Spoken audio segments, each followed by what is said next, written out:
Hello everyone, Mr. Technodad here.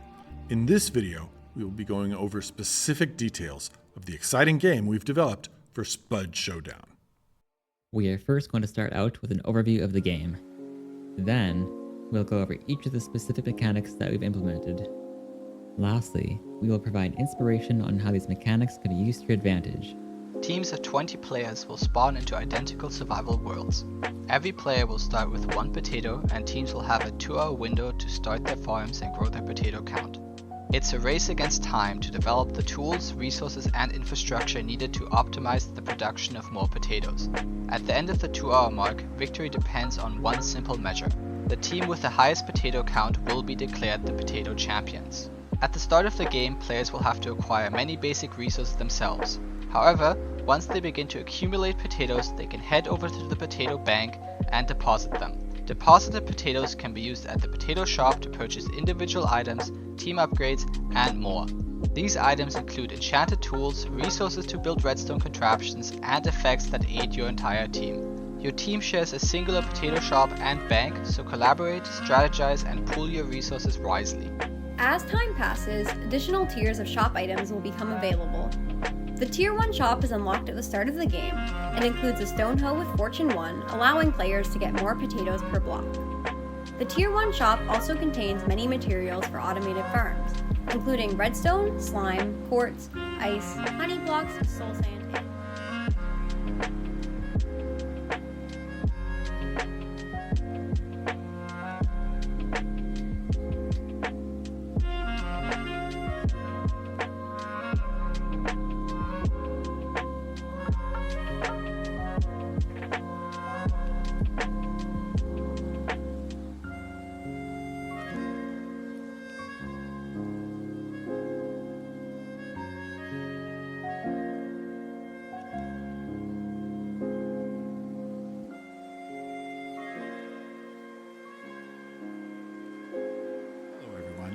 Mr. Technodad here.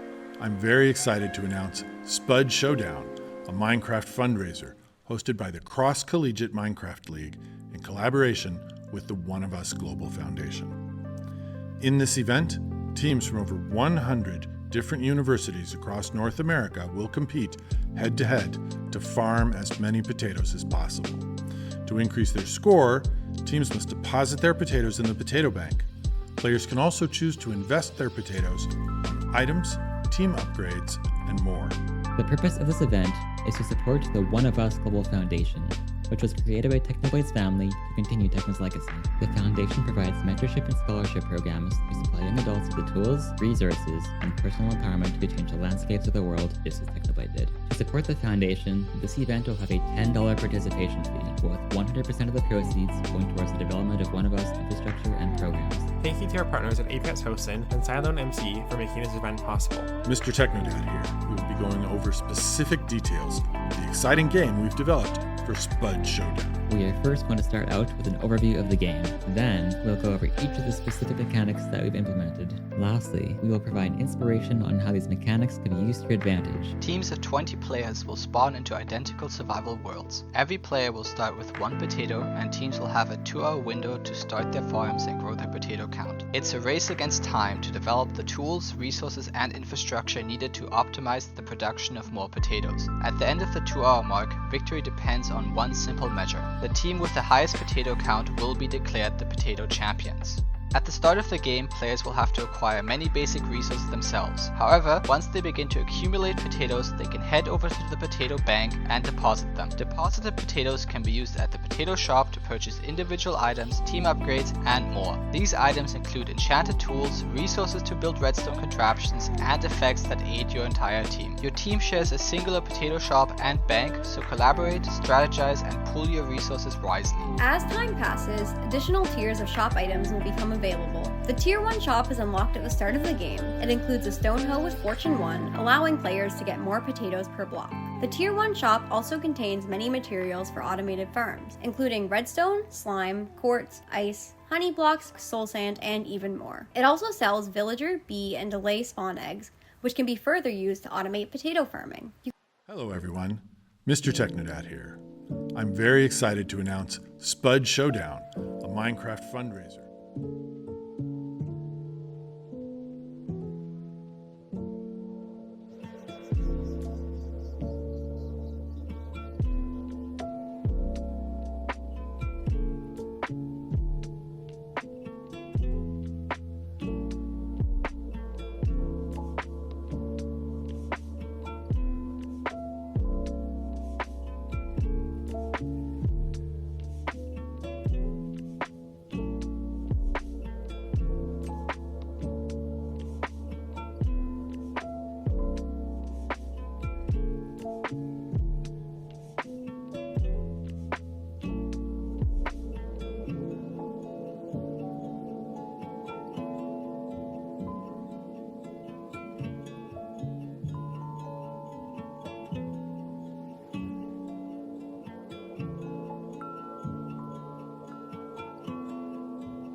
Alright, welcome to the Spud Show, sponsored by One of Us.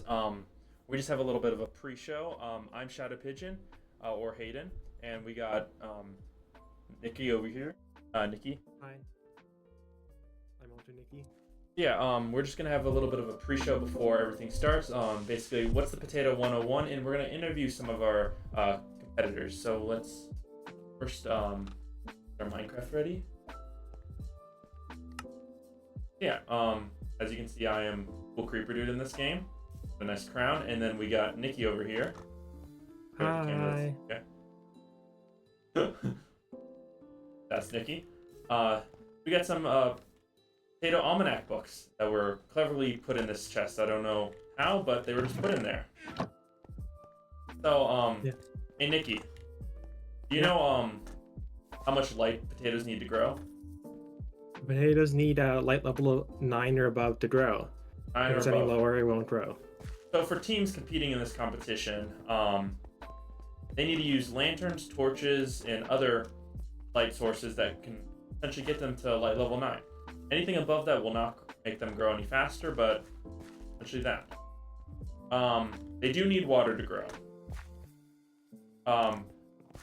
Nikki, do you know what the how many potatoes people consume every year?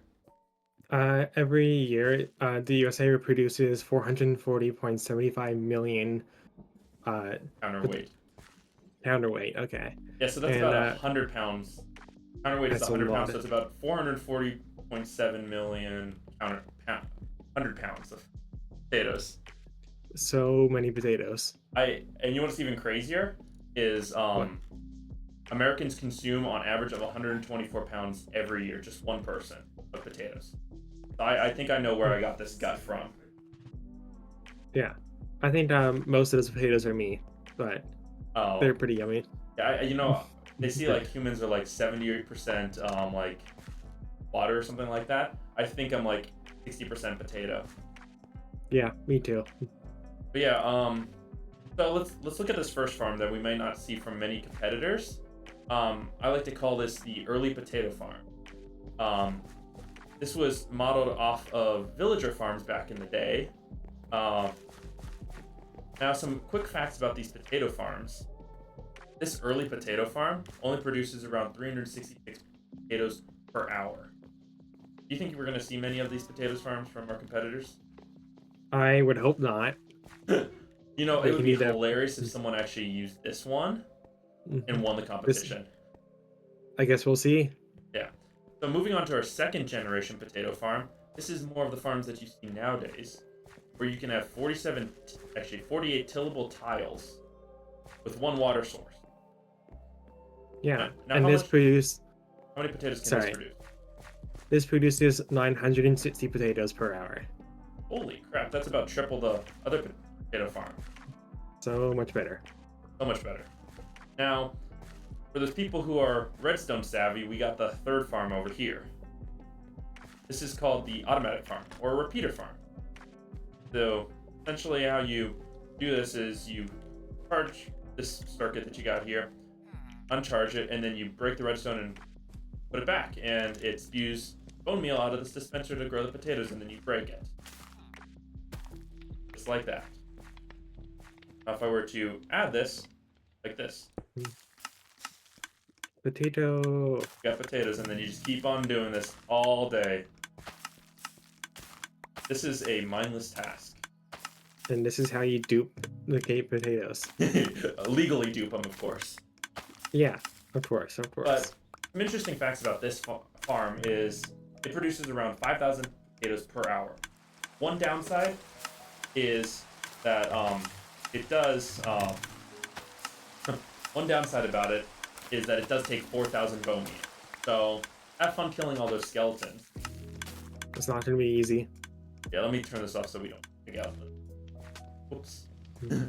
Now we go to our farm that's inspired by Owl World, I guess.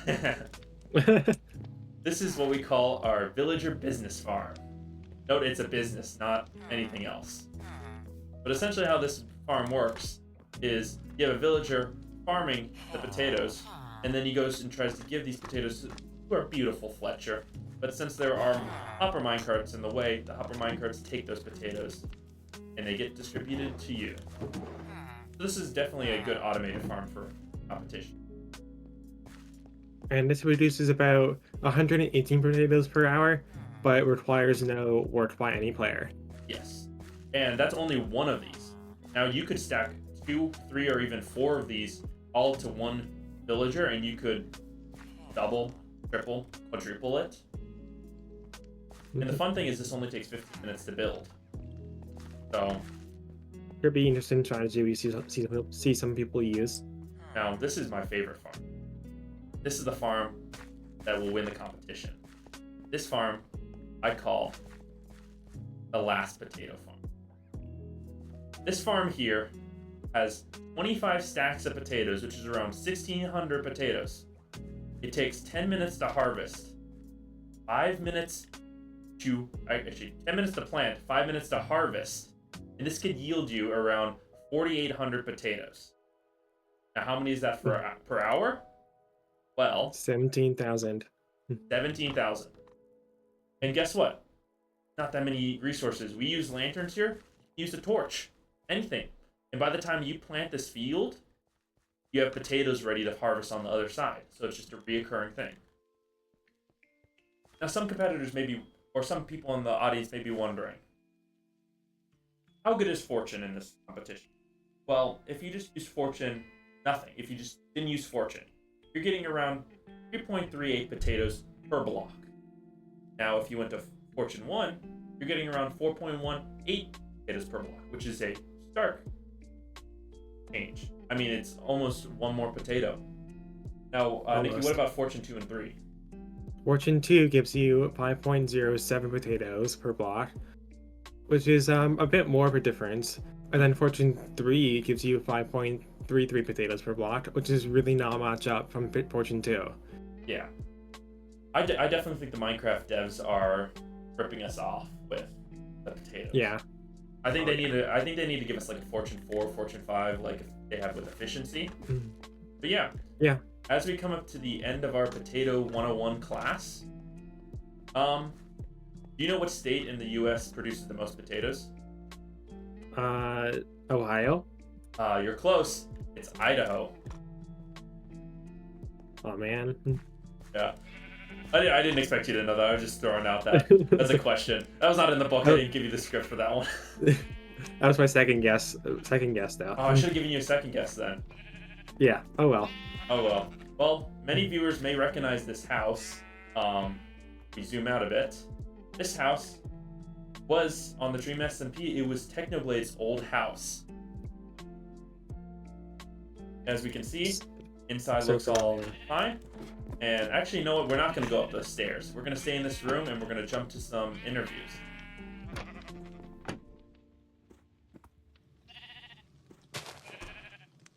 Tommy, I see you. All right, we're going to jump to some interviews. Let's see. Do we want to jump to let's jump to interview the channel 3. Okay.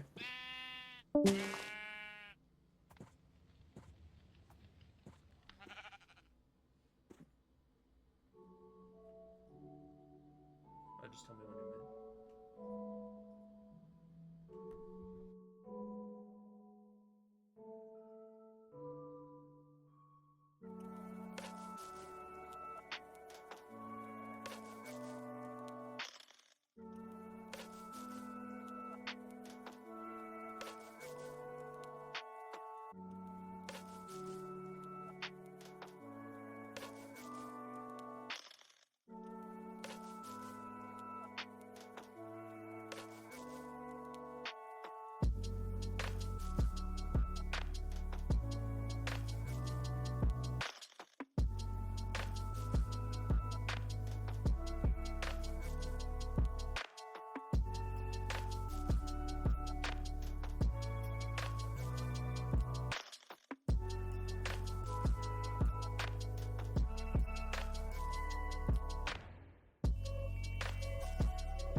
Try to Oh yeah, leave. for sure.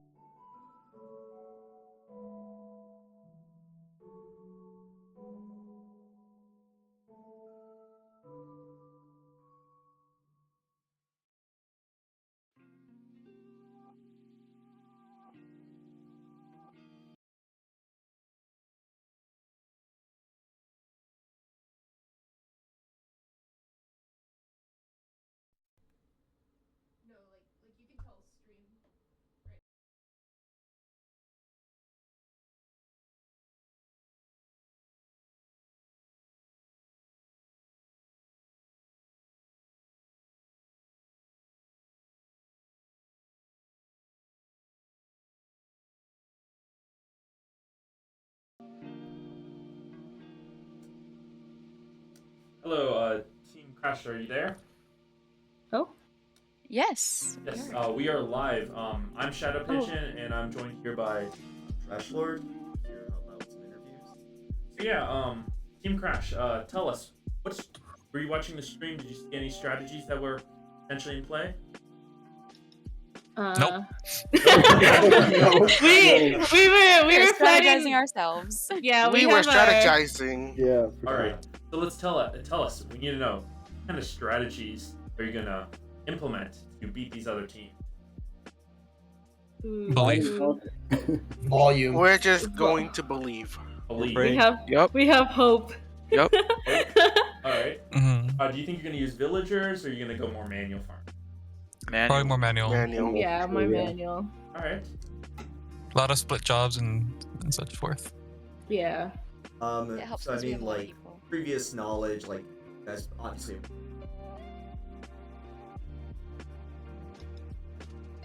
Either on both practice or just the whole thing. All the above. All Yeah. of the above. Yeah.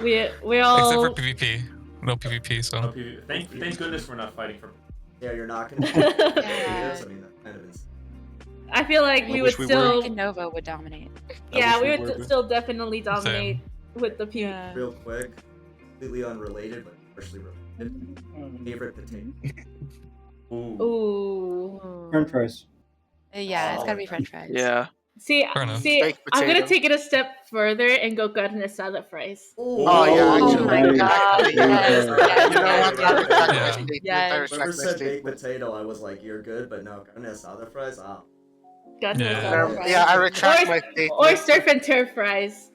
Okay, you can't. Ooh. You gotta choose one, No. alright? No, you can't retract it. You can't So retract you it. win. Damn. I feel like the carne asada fries was like pandering to me. Yeah, that's right. Got me. No, I love carne asada fries. But yeah, I mean, it was great talking to you guys. You are streaming again. Shout out the One of Us Global Foundation.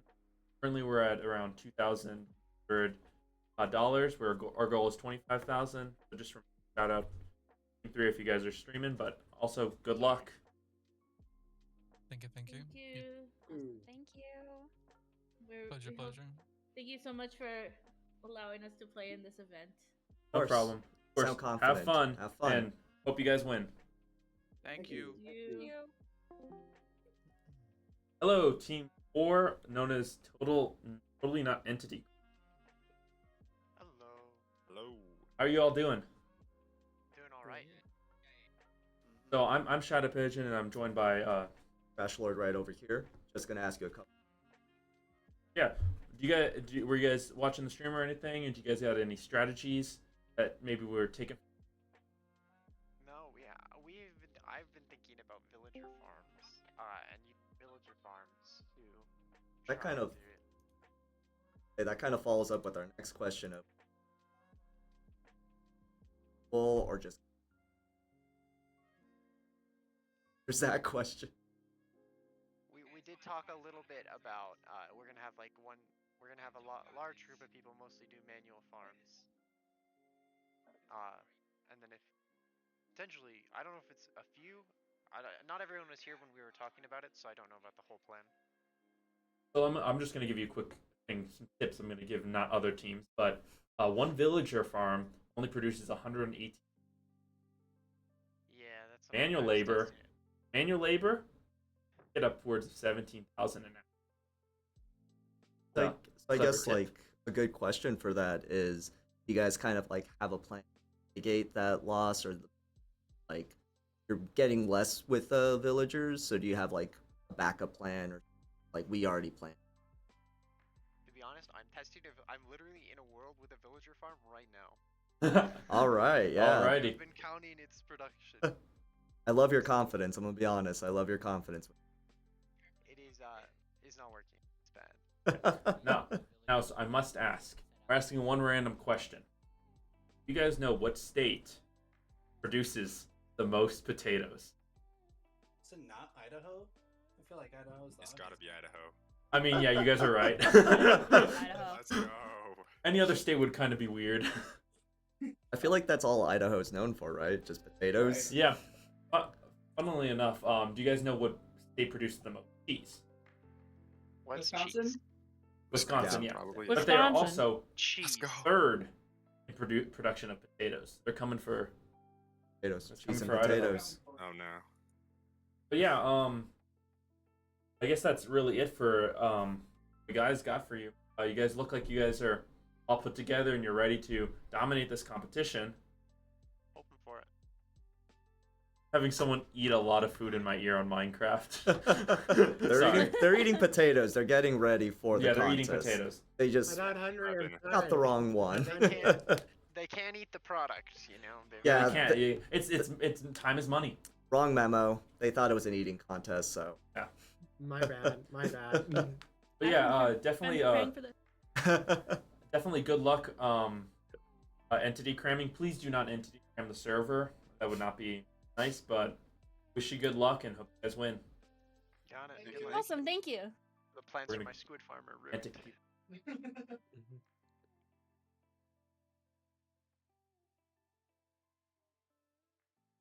That's team. And just like for chat, just don't forget to donate and We're reach on. our goal. Oh yeah. Hello. Hello, Atlantic Healers. Hello. We're coming to ask a few questions. Strategy. So, you guys have an idea of what kind of strategy you're with? Trust Raven. Trust Raven. Yeah. Yeah. He's gonna tell us what to do. Raven. Yeah, he's kind of been like the leader of this since the announcement, basically. Since Got this it, got this it. whole event was announced. He strategized, I just decided to stream. So you guys just have a mastermind. You're all the minions. Just like, you know what? Whatever you say, we're Yeah. gonna farm. Exactly. Yeah, and you know what? That's the way it is. grew to our minions. Got it. That's Okay. really good. You know what? I'm gonna be honest. Do you guys have like minion skins? Can you say that again? Do you guys have like minion skins ready for that? He has the Gru skin on Minecraft, and all of you have minion skins. Unfortunately, no. It would be I really have funny. a custom skin. Right now, I'm a Exactly bit my more concerned on actually trying to get my stream to actually work without my game crashing. Ugh. Yeah, That is more Minecraft important. crashed for me for a second. I'm Really rough. okay. All right, it's functioning now. Hey, that's good. That's good, I mean, that's you good. got what? 20 minutes? Yes. Plenty of time. 20, that's I plenty get of to time. go Plenty of do time. what I want to do on Hypixel. That works too, yeah. Don't gotta really worry about strategy. You just gotta worry about your stream working and Minecraft working.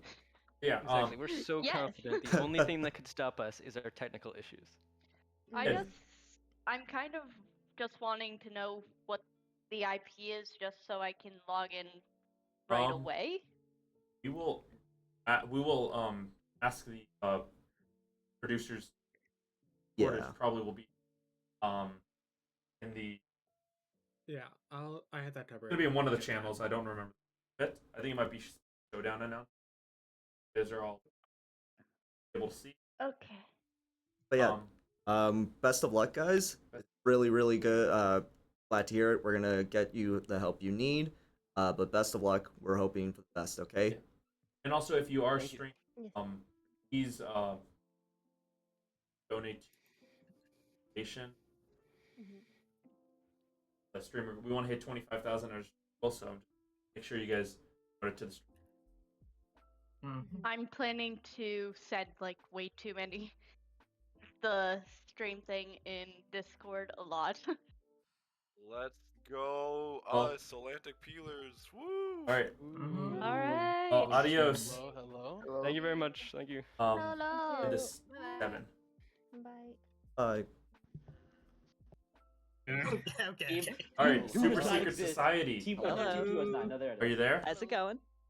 All right, you guys are on stream. I must ask. Your name's Super Secret Society.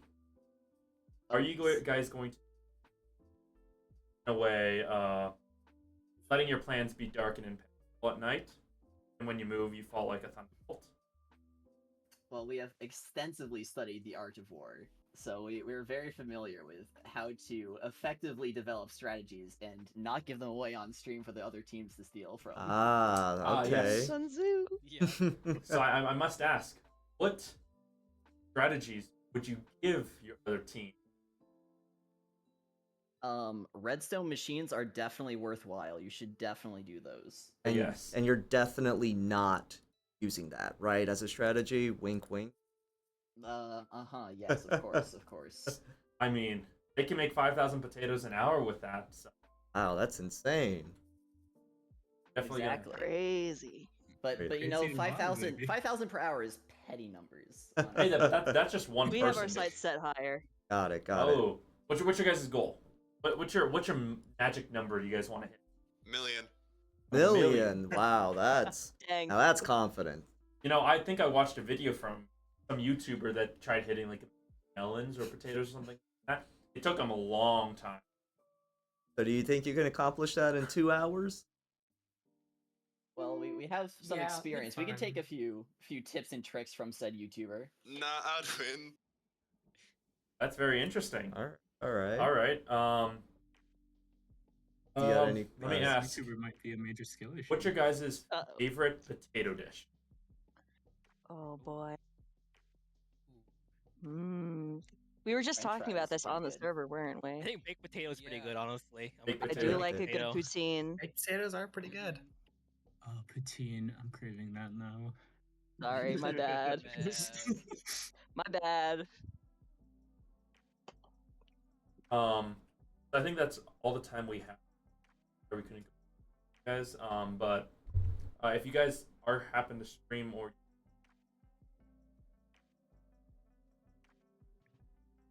trying to hit 20,000, but yeah, I'm promoting it. Yeah. Yeah. Good luck. Of course, of course. Good Hit society. it with the geese. Hit it with the geese. Hit it with the geese. Oh, that's awesome. Let's That's have one really clack good. Each, guys. That's we really said one good. clack each. All right, we need a golf clap. Golf clap. Golf clap. Golf ourselves off. It's the secret geese, I'm telling you. Okay. All right, I think that'll be our last interview. All right. Oh, there's the IP. Oh, alrighty. Let's get going, gamers. Hell yeah. All right, we're out of the server. Alrighty. Oh man. Well, that was a lot of just Yeah. interview the people that are playing. What do you I think? very much appreciate how all confident they are, even if it's just, fun. This is for charity. Honestly, if I had to put my money on it, the last team, they seem pretty confident. They studied the art of war. They so did. I mean, worked. I picked Soul. Why would it not work? True. Yeah. I jumped back over if we can craft thing.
And welcome back.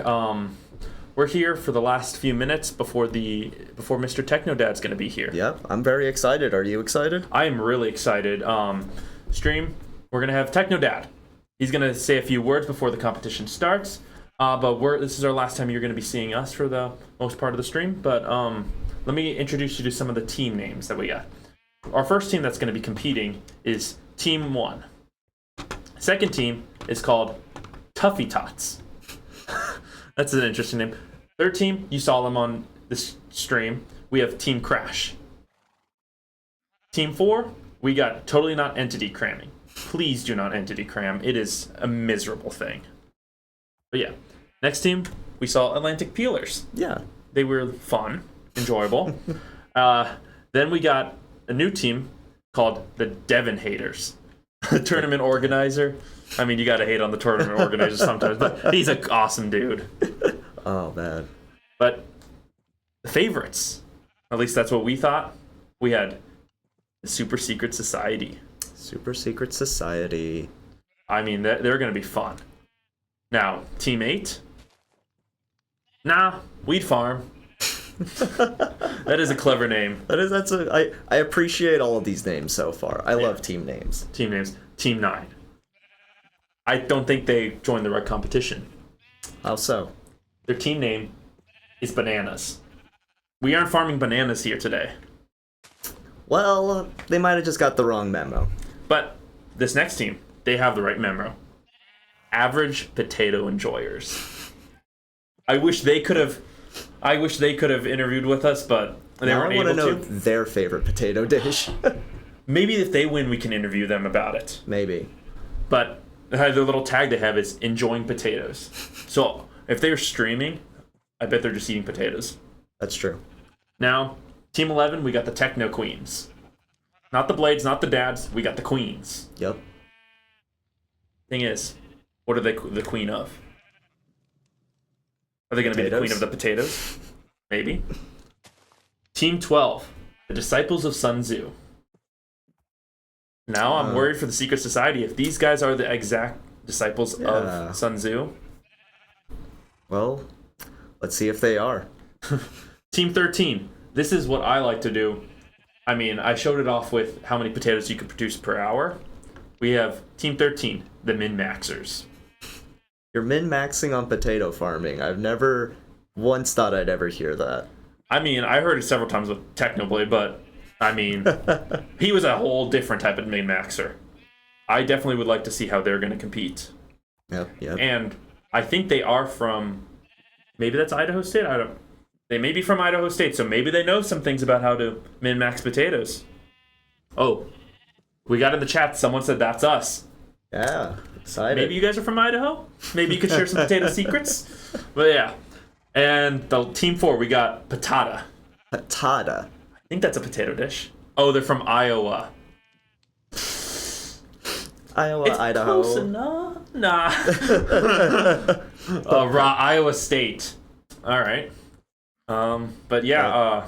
Patata, potato, patata. I mean, it's the same thing. Looking at the time that we got here, I mean, I almost fell down the ladder. We are 15 minutes away from Technodad, I think. Or it might be 5-6 minutes. But yeah. I think that's going to be us from the University of Arizona. Yep. I'm Shadow Pigeon. Trash Lord. And as always, to end a Technoblade stream, we have to ring a bell. One of us. One of us. One of us. One of us. Welcome to the Spud Showdown.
Mr. Technodad here. I'm very excited to announce Spud Showdown, a Minecraft fundraiser hosted by the Cross-Collegiate Minecraft League in collaboration with the One of Us Global Foundation. In this event, teams from over 100 different universities across North America will compete head-to-head to farm as many potatoes as possible. To increase their score, teams must deposit their potatoes in the potato bank. Players can also choose to invest their potatoes on items, team upgrades, and more. The purpose of this event is to support the One of Us Global Foundation, which was created by Technoblade's family to continue Techno's legacy.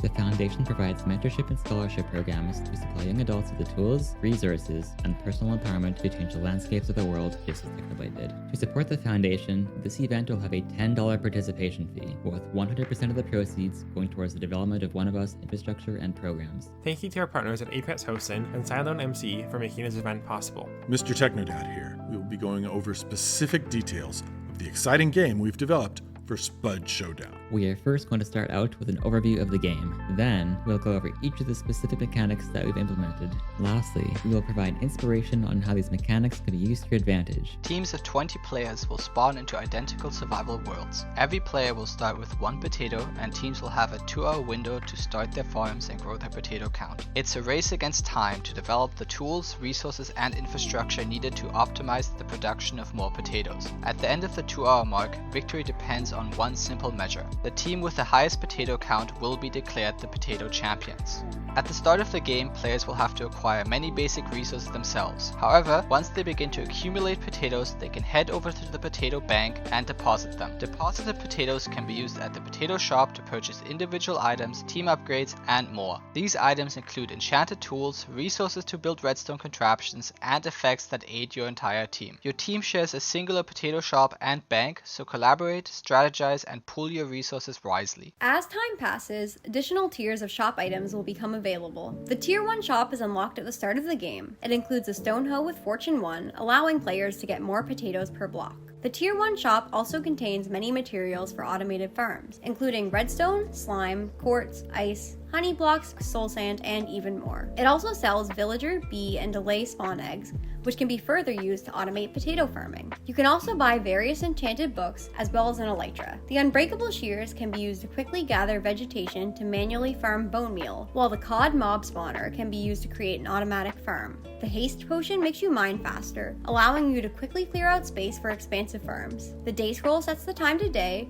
the night scroll sets it to night. The weather scroll stops rain or thunderstorms. And remember, potatoes need light to grow. Lastly, the Tier 1 shop includes 2 team upgrades, extra health hearts, and the ability to keep your inventory when you die. If a player buys a team upgrade, it automatically applies to their entire team. The Tier 2 shop contains various potions including speed, jump boost, slow falling, strength, regeneration, and saturation, all at your fingertips. The water breathing potion, combined with the Dolphin's Grace potion, could be used to quickly gather kelp, which could be then converted to bone meal.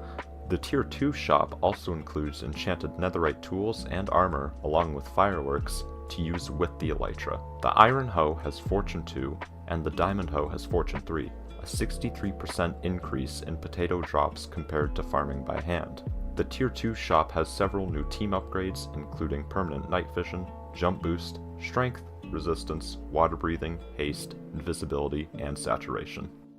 The Tier 3 shop has a powerful Fortune 3 netherite hoe, which affects a 3x3 area for unparalleled efficiency. You can also buy a knockback stick, as well as skeleton spawners and moss, which can both be used as a source of bone meal. This shop also has 2 team upgrades, permanent speed and permanent flight. If you want more information, the exact item list for each tier shop, including descriptions and prices, can be found in the game mechanics document. But that's not all. Get ready for surprises and twists. Challenges will happen at secret milestones and donation goals, adding an extra layer of excitement. These can either boost your team's progress or throw a curveball into your potato farming plans, but all can be overcome with strategy. For example, the Potato Moon Challenge, where mob spawns will increase and zombies drop more potatoes, or the Fall Harvest Challenge, where after 30 seconds, all potatoes stored in chests transform into poison mist potatoes. For now, the rest are a secret, but all will be revealed in the event.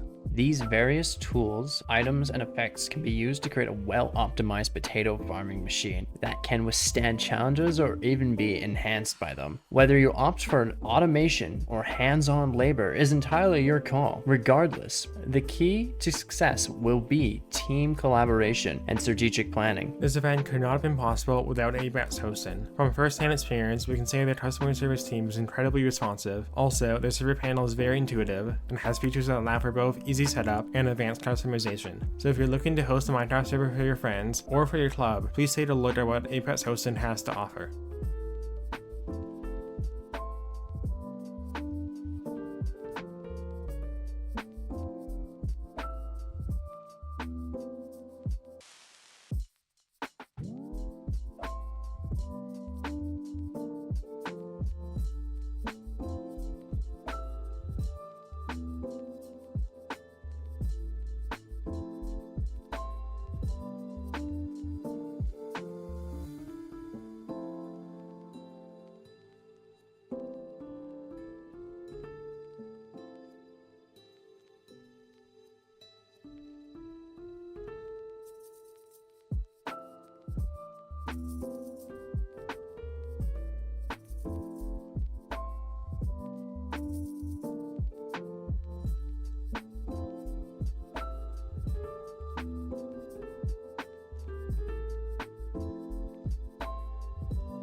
To increase their score, teams must deposit their potatoes in the potato bank. Players can also choose to invest their potatoes on items, team upgrades, and more.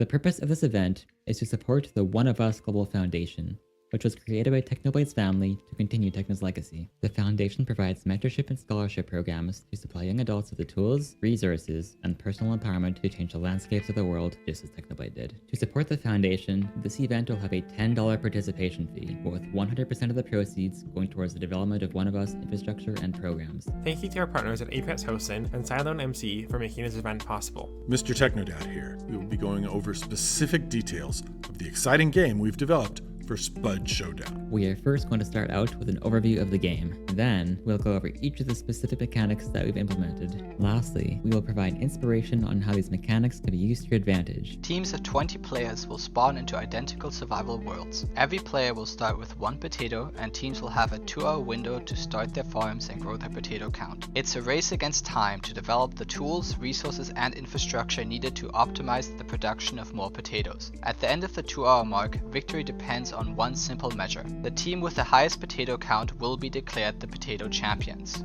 At the start of the game, players will have to acquire many basic resources themselves. However, once they begin to accumulate potatoes, they can head over to the potato bank and deposit them. Deposited potatoes can be used at the potato shop to purchase individual items, team upgrades, and more. These items include enchanted tools, resources to build redstone contraptions, and effects that aid your entire team. Your team shares a singular potato shop and bank, so collaborate, strategize, and pool your resources wisely. As time passes, additional tiers of shop items will become available. The Tier 1 shop is unlocked at the start of the game. It includes a stone hoe with Fortune 1, allowing players to get more potatoes per block. The Tier 1 shop also contains many materials for automated farms, including redstone, slime, quartz, ice, honey blocks, soul sand, and even more. It also sells villager, bee, and delay spawn eggs, which can be further used to automate potato farming. You can also buy various enchanted books as well as an elytra. The unbreakable shears can be used to quickly gather vegetation to manually farm bone meal, while the cod mob spawner can be used to create an automatic farm. The haste potion makes you mine faster, allowing you to quickly clear out space for expansive farms. The day scroll sets the time to day.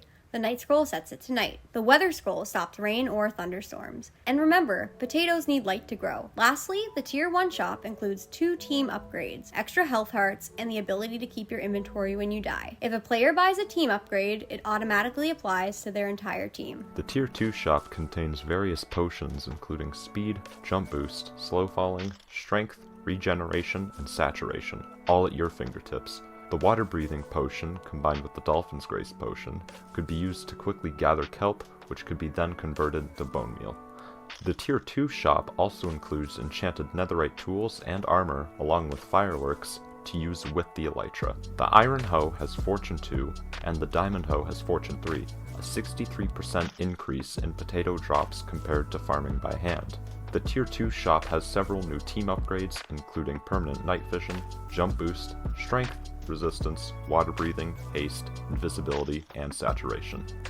The Tier 3 shop has a powerful Fortune 3 netherite hoe, which affects a 3x3 area for unparalleled efficiency. You can also buy a knockback stick, as well as skeleton spawners and moss, which can both be used as a source of bone meal. This shop also has 2 team upgrades, permanent speed and permanent flight. If you want more information, the exact item list for each tier shop, including descriptions and prices, can be found in the game mechanics document. But that's not all. Get ready for surprises and twists. Challenges will happen at secret milestones and donation goals, adding an extra layer of excitement. These can either boost your team's progress or throw a curveball into your potato farming plans, but all can be overcome with strategy. For example, the Potato Moon Challenge, where mob spawns will increase and zombies drop more potatoes, or the Fall Harvest Challenge, where after 30 seconds, all potatoes stored in chests transform into poisonous potatoes. For now, the rest are a secret, but all will be revealed in the event. These various tools, items, and effects can be used to create a well-optimized potato farming machine that can withstand challenges or even be enhanced by them. Whether you opt for an automation or hands-on labor is entirely your call. Regardless, the key to success will be team collaboration and strategic planning. This event could not have been possible without Apex hosting. From first-hand experience, we can say their customer service team is incredibly responsive. Also, their server panel is very intuitive and has features that allow for both easy setup and advanced customization. So if you're looking to host a Minecraft server for your friends or for your club, please take a look at what Apex Hosting has to offer.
Mr. Technoblade here. I'm very excited to announce Spud Showdown, a Minecraft fundraiser hosted by the Cross-Collegiate Minecraft League in collaboration with the One of Us Global Foundation. In this event, teams from over 100 different universities across North America will compete head-to-head to farm as many potatoes as possible. To increase their score, teams must deposit their potatoes in the potato bank. Players can also choose to invest their potatoes on items, team upgrades, and more. The purpose of this event is to support the One of Us Global Foundation, which was created by Technoblade's family to continue Techno's legacy. The foundation provides mentorship and scholarship programs to supply young adults with the tools,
the landscapes of the world, just as Technoblade did. To support the foundation, this event will have a $10 participation fee, with 100% of the proceeds going towards the development of One of Us infrastructure and programs. Thank you to our partners at Apex Hosting and Cylone MC for making this event possible. Mr. Technodad here. We will be going over specific details of the exciting game we've developed for Spud Showdown. We are first going to start out with an overview of the game. Then, we'll go over each of the specific mechanics that we've implemented. Lastly, we will provide inspiration on how these mechanics can be used to your advantage. Teams of 20 players will spawn into identical survival worlds. Every player will start with 1 potato, and teams will have a 2-hour window to start their farms and grow their potato count. It's a race against time to develop the tools, resources, and infrastructure needed to optimize the production of more potatoes. At the end of the 2-hour mark, victory depends on one simple measure. The team with the highest potato count will be declared the potato champions. At the start of the game, players will have to acquire many basic resources themselves. However, once they begin to accumulate potatoes, they can head over to the potato bank and deposit them. Deposited potatoes can be used at the potato shop to purchase individual items.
And certainly you are worthy of love is a phrase that I like to say and put on a t-shirt, and it applies very broadly. Acceptance means we are despite the fact that, you know, my wife and I are getting up there, we're in tune and wanting to include everything in the LGBTQ spectrum and everybody else. It's like not an issue what your identity is. You're a person, and we want you in our community, and we want to be in your community. And wholeness to me, I mean, it means a lot of things, but specifically to me, I think of mental health in particular. I've had my own struggles with mental health issues in the past, which I am, you know, basically past now, but it was a long, long road. And I know I've seen the statistics, the problems that young people are facing with their own mental health struggles are kind of growing. And that's, to me, that's appalling. What we ought to be doing is making a society that is better and better and better for our citizens, and creating an environment where young people can thrive, can become educated, critical thinkers, and therefore better citizens, at least for that reason. So that's what we're working towards. It's a brand new foundation, and one of the things that we're doing is making sure that we, how do I say this? That we get it right from the beginning as far as the structure, the policies, and so forth. So we're forming groups and heavily stacking the groups with young people, because as my wife likes to say, who is better to find out what the problems are and what the solutions are for young people today than young people. So that whole philanthropy model where some bald rich white guy says what you guys need, we're not doing that. We don't like that. My job role, my role in all of this is mostly dad jokes and as trying to dance like Britney, as we saw a few people posting in the Discord chat. So I'm a total noob. There he is again. Yes. That was a lot of fun. So yes, I'm a total noob when it comes to Minecraft. If you were expecting me to just casually take down Dream in a one-on-one, then you're going to be disappointed. But hopefully the jokes are pretty good. Maybe even the dancing. We'll see. And thank you so much for doing this in support of the foundation. I hope everybody gets all the potatoes that they could ever want, because potatoes are love. Thank you all very much. Let's have some fun. I'm gonna go plug a network cable in because I keep getting this beeping. Yeah, But yeah, go for it. Let's go. All right. So as you heard him, it's an amazing cause.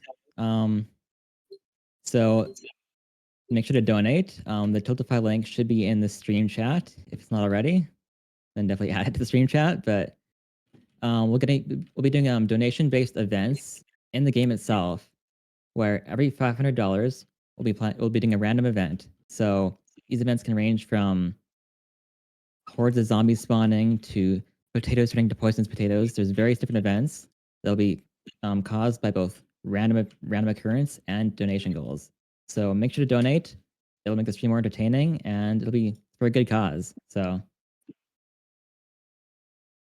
yeah, the point of this is to support the foundation. So a quick overview of the game for those who don't know. So each team will be spawned into a survival world, and each could be given 11 potatoes per team. So each team will have to grow those potatoes as fast as possible. And at the end of the 2-hour mark, whichever team has the most potatoes wins. And I know I mentioned this in announcements, but the winning team, gets to speak with Technodad. So I feel like it's a pretty good incentive to try your best, do some crazy good strategies, and overall make an entertaining stream. So good luck with that, everybody. If we have any issues with joining, make sure to do like a ping in the Discord and we'll sort that out. But I think everyone's on here, so we'll wait for Technodad to get back and then we'll start the event.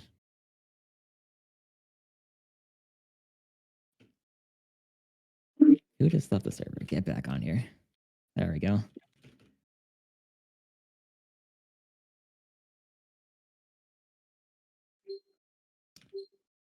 Any comments, Nikki? Just remember to have fun. This is all for fun. This is for charity. All you're getting is just have fun. Don't take it too seriously if it's making you upset. Just we want everybody to have a great time. We're all winners for just being a part of this event. So I hope everybody has a great time today. And also, important reminder, so this event is sponsored by Apex Hosting, who is providing us with these amazing, powerful servers to run this event. So if you guys want to host your own Minecraft server, or if you have a club that wants to host a server, then definitely check out Apex Hosting. The link is in the announcements. If you want to check out their selection, I think they're having a sale right now, actually. So it's a good time to check out Apex Hosting. As well, so this event was developed in partnership with a Minecraft server called Silent MC. And so Silent has a parkour server where they have some really cool design maps, and they're definitely worth checking out after this. So after the event, I'll also post their server link to check that out. So Silent developed this event. They also built this amazing lobby, and they helped with playtesting and so forth. So definitely check out Silent MC. And yeah, so Technodad is back. I think we have our server admins in this thing. So if you want to start the event now, go ahead, admins. Dun, dun, dun, Ready when you dun. are. The moment of truth. Get ready, guys. Sure hope this works. Hope it doesn't crash and burn when we press the start game button.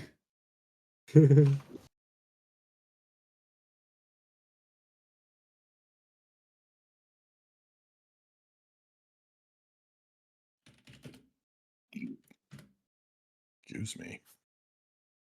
All right. I think it's starting. I can see some console output. Is there a doomsday clock of some kind involved? There will be in just a second when the event starts. I'll have a timer. I'm waiting with We are eagerly waiting. So eagerly. Yeah. There's some audience members throwing potatoes on the stage for you. Thank you. New recipes are unlocked, but really, just a microwave is enough, you know. All right. Actually, here's a question we had in our list. Yeah. What is your favorite potato-based food? Okay. You know the little potatoes, the ones that are just like an inch or two long, the little, I forget what they're called. But you take those, just cut them in half.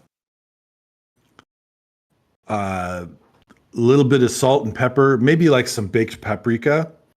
Put them in the oven at 400 until they're crispy on the outside. Yeah, fingerlings are good. There's another species. There's another varieties. That's the term that I like a little better, a little more round than the long, skinny fingerlings. 400 degrees for 20 minutes or whatever it takes for your oven to get them kind of crispy on the outside and still chewy on the inside. I love that. I have that maybe to announce Spud Showdown, a Minecraft fundraiser There we go. hosted by the Cross-Collegiate Minecraft League in collaboration All right, with so the if you want to share One your of Us Global screen, Foundation. In this event, teams from over 100 different universities across North America will compete head-to-head to farm as many potatoes as possible. To increase their score, teams must deposit their potatoes in the potato bank. Players can also choose to invest their potatoes on items, team upgrades, and more. The purpose of this event is to support the One of Us Global Foundation, which was created by Technoblade's family to continue Techno's legacy. The foundation provides mentorship and scholarship programs to supply young adults with the tools, resources, and personal empowerment to change the landscapes of the world, just as Technoblade did. To support the foundation, this event will have a $10 participation fee, with 100% of the proceeds going towards the development of One of Us infrastructure and programs. Thank you to our partners at Apex Hosting and Cylone MC for making this event possible. Mr. Technodad here. We will be going over specific details of the exciting game we've developed for Spud Showdown. We are first going to start out with an overview of the game. Then, we'll go over each of the specific mechanics that we've implemented. Lastly, we will provide inspiration on how these mechanics can be used to your advantage. Teams of 20 players will spawn into identical survival worlds. Every player will start with 1 potato, and teams will have a 2-hour window to start their farms and grow their potato count. It's a race against time to develop the tools, resources, and infrastructure needed to optimize the production of more potatoes. At the end of the 2-hour mark, victory depends on one simple measure. The team with the highest potato count will be declared the potato champions. At the start of the game, players will have to acquire many basic resources themselves. However, once they begin to accumulate potatoes, they can head over to the potato bank and deposit them. Deposited potatoes can be used at the potato shop to purchase individual items, team upgrades, and more. These items include enchanted tools, resources to build redstone contraptions, and effects that aid your entire team. Your team shares a singular potato shop and bank, so collaborate, strategize, and pool your resources wisely. As time passes, additional tiers of shop items will become available. The Tier 1 shop is unlocked at the start of the game. It includes a stone hoe with Fortune 1, allowing players to get more potatoes per block. The Tier 1 shop also contains many materials for automated farms, including redstone, slime, quartz, ice, honey blocks, soul sand, and even more. It also sells villager, bee, and delay spawn eggs, which can be further used to automate potato farming. You can also buy various enchanted books as well as an elytra. The unbreakable shears can be used to quickly gather vegetation to manually farm bone meal, while the cod mob spawner can be used to create an automatic farm. The haste potion makes you mine faster, allowing you to quickly clear out space for expansive farms. The day scroll sets the time to day, the night scroll sets it to night. The weather scroll stops rain or thunderstorms. And remember, potatoes need light to grow. Lastly, the Tier 1 shop includes 2 team upgrades, extra health hearts, and the ability to keep your inventory when you die. If a player buys a team upgrade, it automatically applies to their entire team. The Tier 2 shop contains various potions including speed, jump boost, slow falling, strength, regeneration, and saturation, all at your fingertips. The water breathing potion, combined with the Dolphin's Grace potion, could be used to quickly gather kelp, which could be then converted into bone meal. The Tier 2 shop also includes enchanted netherite tools and armor, along with fireworks, to use with the elytra. The Iron Hoe has Fortune 2, and the Diamond Hoe has Fortune 3.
Increase in potato drops compared to farming by hand.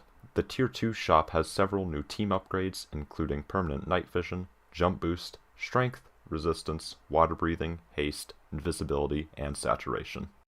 The Tier 3 shop has a powerful Fortune 3 netherite hoe, which affects a 3x3 area for unparalleled efficiency. You can also buy a knockback stick, as well as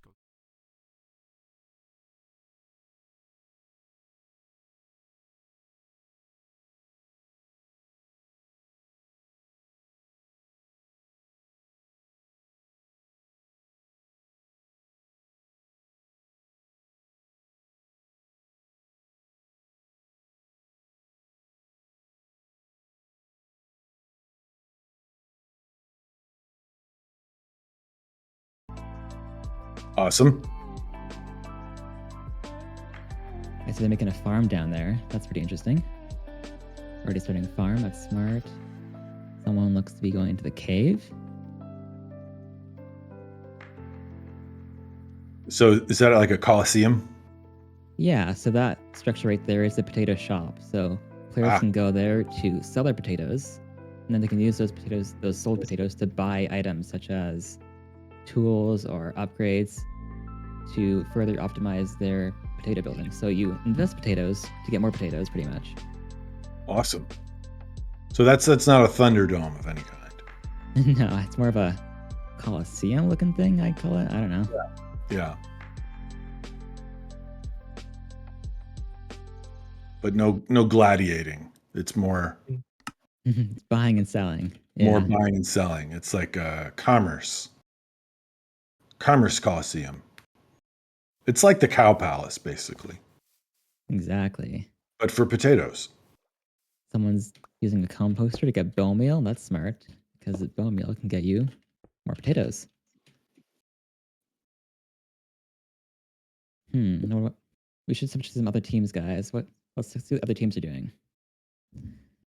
Actually, I can just TP down, can't I? I guess it's nighttime. That's why it's so dark. Yeah, I think that's what's going on. Let's see it. Ooh.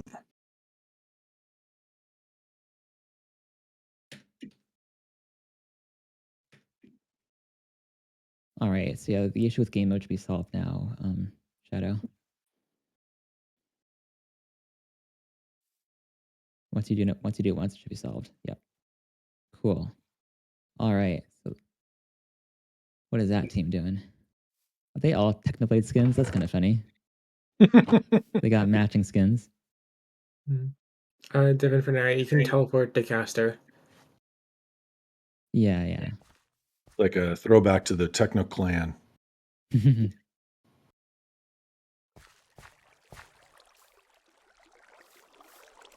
All right, let's see what other teams are doing. What's this team? Oh, okay, all right. Let's check out this team. So this team here. Oh, we're in trouble again. How many teams are there? There are 14 teams. Ooh. This team right here is my university, so the University of Alberta, and their skin theme is they're all using my skin from Minecraft. So that's pretty interesting. Their team name is the Devon Haters, and my name is Devon, so that's quite interesting.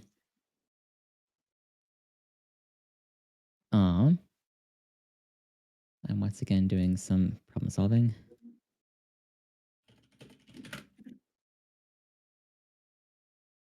They're also building a farm, very interesting. Wonder who has the optimal strategy. So, yeah. When we were building this event, we were doing researching on what the best strategies were for farming potatoes, and there is a lot of the common ways that people do farm potatoes are actually ineffective. So we'll see if this team knows what they're doing. I'm not going to reveal those strategies right now because people might be watching the stream and sniping them, but I'm just saying, interesting what they're doing.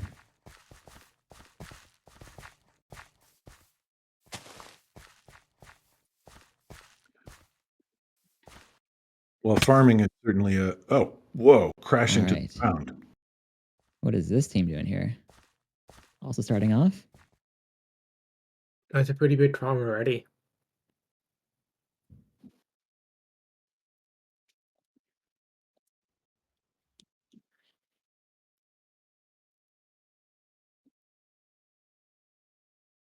Kind of giving a city's skylines kind of vibe. We've got an overhead view. We're looking down on people moving around in a grid, building farms. I think they need more streets.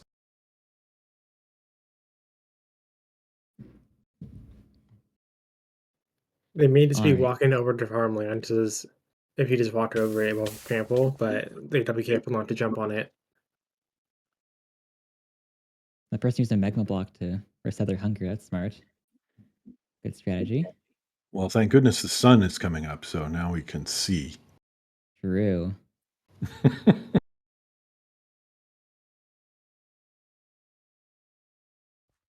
Do potatoes grow at night? Because they're not going to be getting any sun. They don't grow at night. That's true. So in our shop, we actually have items for that. So you have a day scroll that resets the time to day. So we'll see if teams use it to their advantage. And potatoes also can grow during night if you place torches near them to provide light. That's true. There is a light source they can use instead. Yeah. For some reason in Minecraft, torches have the power of the sun. Yeah, well, you got to get the you got to get that word photosynthesis into any college-related conversation. True. I think it would work in real life, right? If you use a light bulb on a potato, would it grow? That's interesting. Does artificial light work with plants? That is not my major, so I'm not sure. If you think about the life cycle of a potato, right? It starts out as an egg, and then the egg hatches and you have a caterpillar. Right. I'm thinking of something else. So then the caterpillar splits into. Maybe might be right.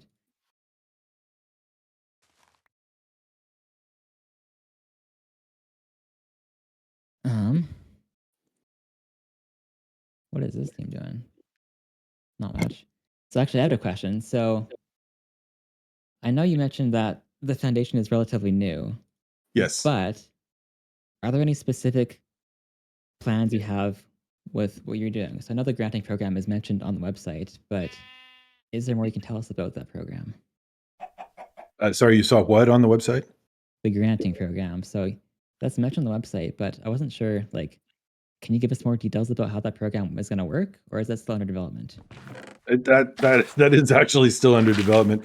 It's sort of appalling how little I have in the way of details, but I can tell you that there is a lot of stuff going on in the way of foundational work in our youth advisory program, and in terms of what we're working on, like a lot of the people that we're working with, a lot of the folks who have stepped up to join the foundation are in the middle of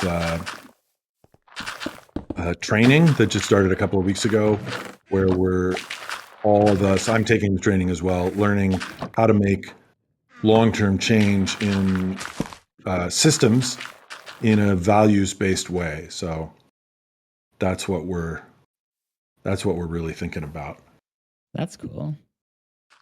Also, I want to introduce our two other casters. We have Sam here and Shadow Pigeon. So, Hello, hello. Hi, Sam. And Shadow Pigeon. How you guys doing today?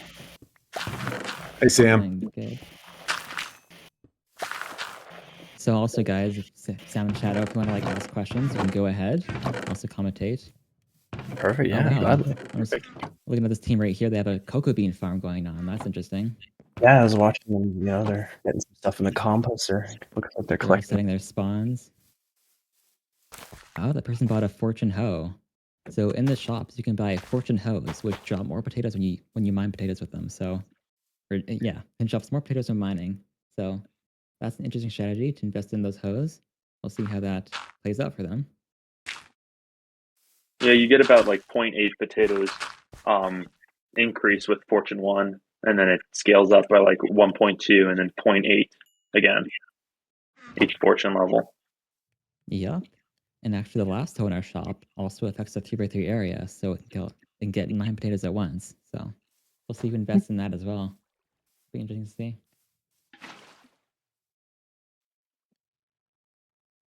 Oh, Team 1's in the lead right now with 54 potatoes. Get an early start. Getting an early start, right? So second place, we have 3 teams tied for second place with 1. Yep. And then one team has done 54. I think it's a good idea at the start of the game to always reinvest your potatoes. So it makes sense that they have low counts at the start. Towards the end, I assume they'll start growing.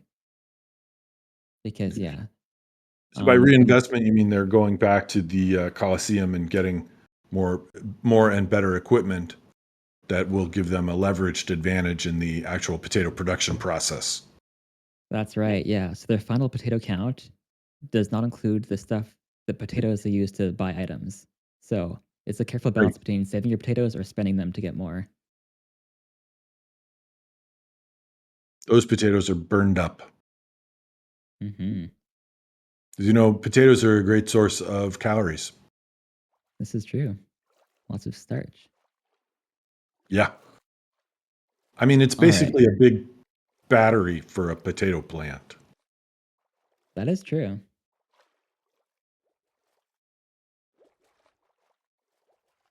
All right, so I'm going to ask another question. So a lot of people in this event, if not all of them, most of them, are university students.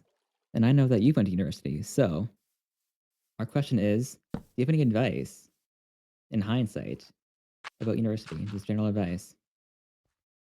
Yeah, I totally do. Sit in the front row. Interesting. The thing is, I don't feel like I did a great job as far as getting as much as I could have out of university. I got a degree, which is great. I mean, certainly that's a win right there, and that's certainly the most visible thing you get out of it. But in a lot of ways, the most important thing is not the piece of paper; it's the actual education. And for me, I was always dealing with a certain ambivalence about wanting where I was wanting to be. Some advice I was given to one of my kids just Thursday night was really all the interesting things you want to be doing in life. You want to be either all the way in or all the way out. That kind of ambivalence in the middle place, the place that I spent a lot of my university time in, is actually not a great state to be in.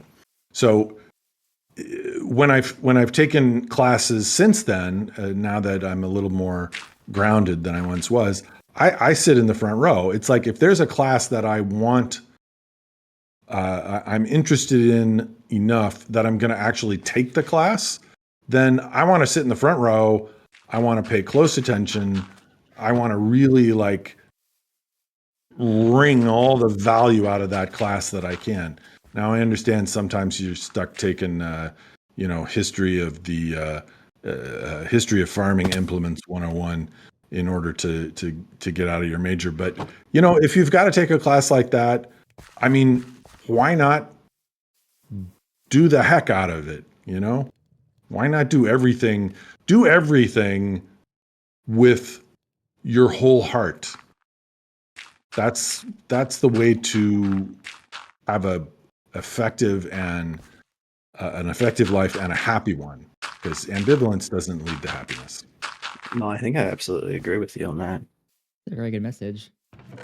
I'm singing as a backseat enjoyer in the lecture hall, so I might have to try switch it up for once, see if your advice will work for me. But it's interesting, yeah. I mean, if it also, I should say, it depends a little bit on the room. Sometimes the big win is like the third row, because the first row you got to angle your neck too much. But the principle is pretty clear.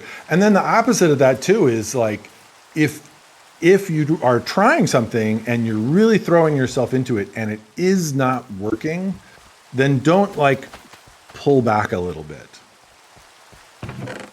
Don't like pull halfway out. Yeah, this is not working for me too much. I'm just gonna read Reddit on my phone during class.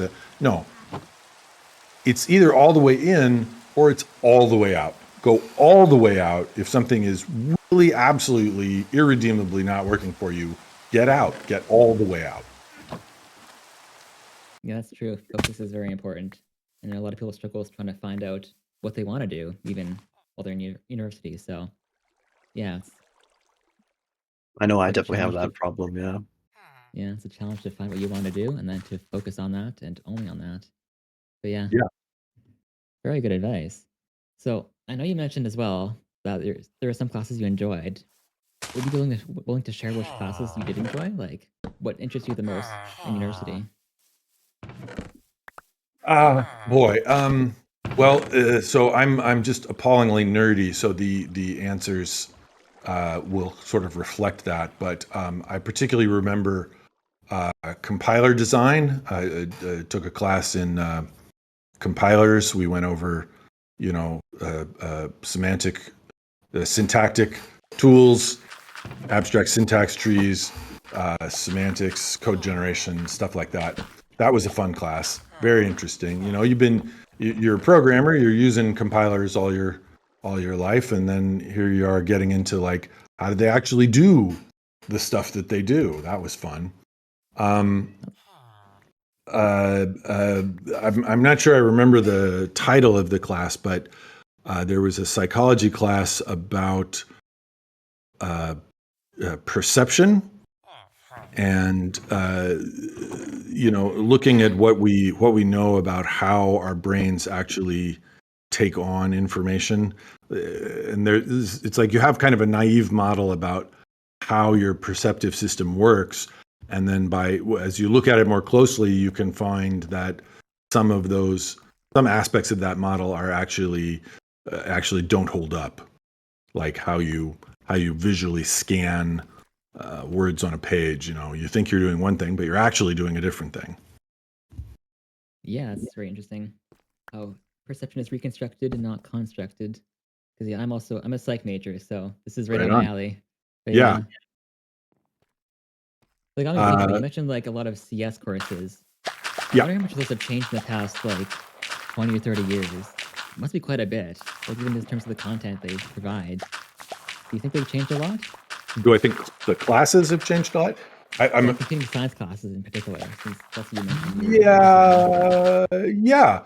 Well, okay, so like, I was taking those classes like in the early 80s. So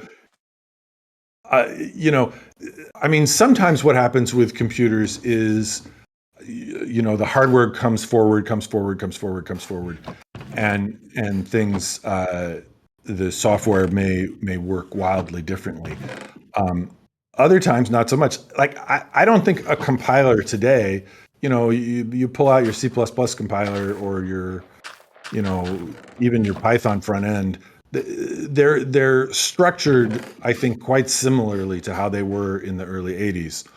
On the other hand, there are whole new things that didn't exist back then. Networking existed, but it wasn't very interesting and things weren't very well connected. I think it was after I graduated. I think the internet came into existence after I graduated, if I am remembering correctly. So nobody was paying much attention to networking, and databases were huge. And computer graphics was absolutely in its infancy. Today, of course, networking is colossally important, and everything connects to everything else. So like running JavaScript in your web browser and having JavaScript in this browser speaking to some server component. Even just basic client server kind of stuff was not something we were talking about back then at all. And AI is one of those things that's kind of come and gone. Like I think this is like the third time AI has come around, and everybody's talking about it. And it seems like for the first time, it's actually doing something really cool. Yeah, that's really cool. I was going to focus on this one team currently. They're building like a string farm. Is that what this team is doing? That's very interesting. They built a string farm, and they've also built a villager spawner. A villager spawner, interesting. Then try to do villager trades.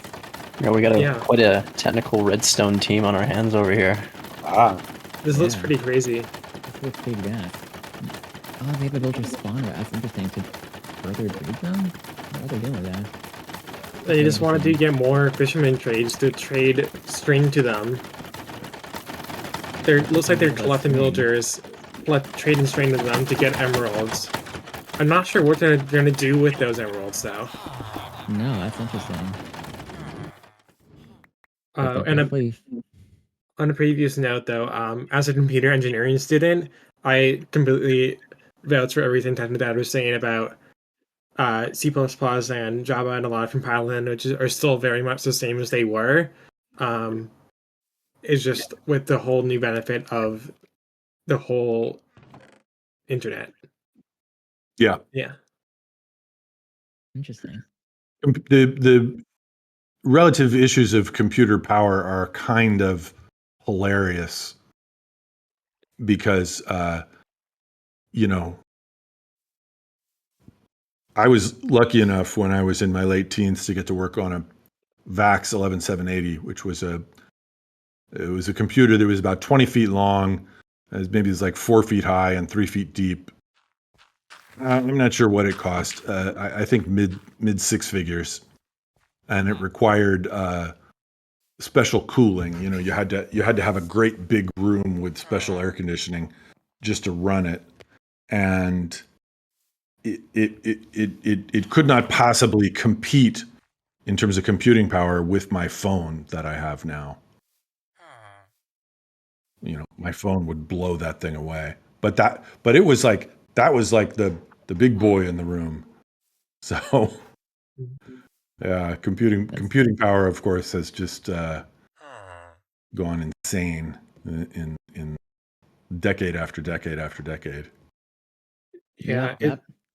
it's Go so ahead, Nathan. crazy how much computing has really changed in the past few decades, and it also really makes me think about what's going to happen in the next decade and the decade after that. Like, what is it going to be on the same scale of difference in the future?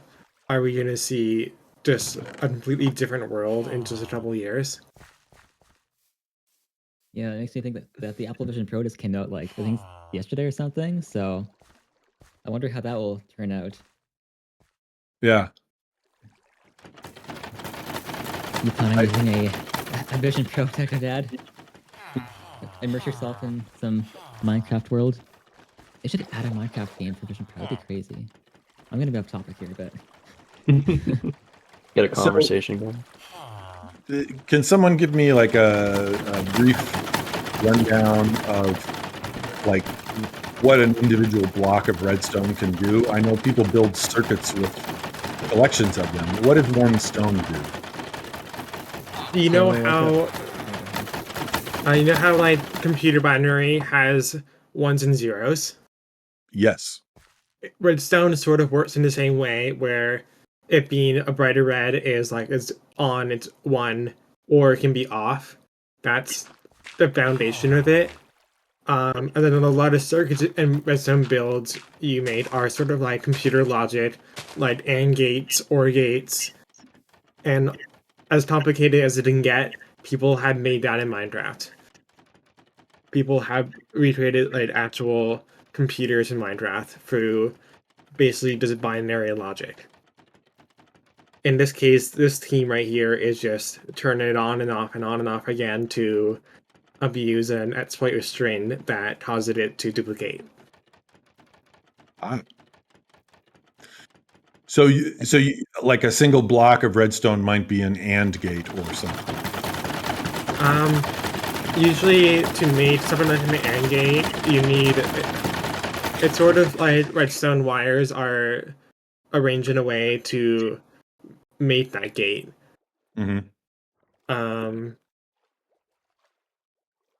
yeah, there's like different things like repeaters and comparators in Minecraft that are built from redstone that are also like computer analogies. So there's like various different tools you could use to again make quite complex computing devices, which is really interesting. That sounds like fun. Maybe that's what I should be looking into.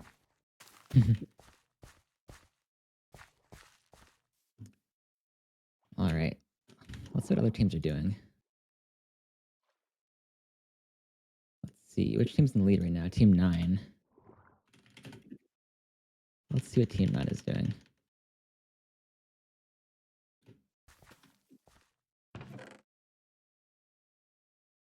Team 9 just has a very basic setup. Dude, we're looking at Team 12 right now. Yeah. See, and they've got a Interesting large strategy. farm going. They're leaving gaps in between the potatoes, which might pay off for them. Because actually, it is part of the potato mechanics that they all grow faster if they're not immediately next to other potatoes. So this team seems to know what they're doing. Also, Team 9, has jumped in the lead here with 243 potatoes. Yeah, what's Team 9 doing?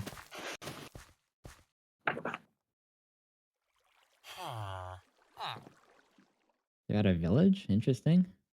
Oh, this is the team that all dressed up as minions, I believe. They've got This is a a minion coordinating team. outfit. They definitely had a bit of eagerness to them. They came to win. So I'm not sure what the rest of the team is doing, but there's one there. So they found a village. They might be. Well, let's see what this person's doing.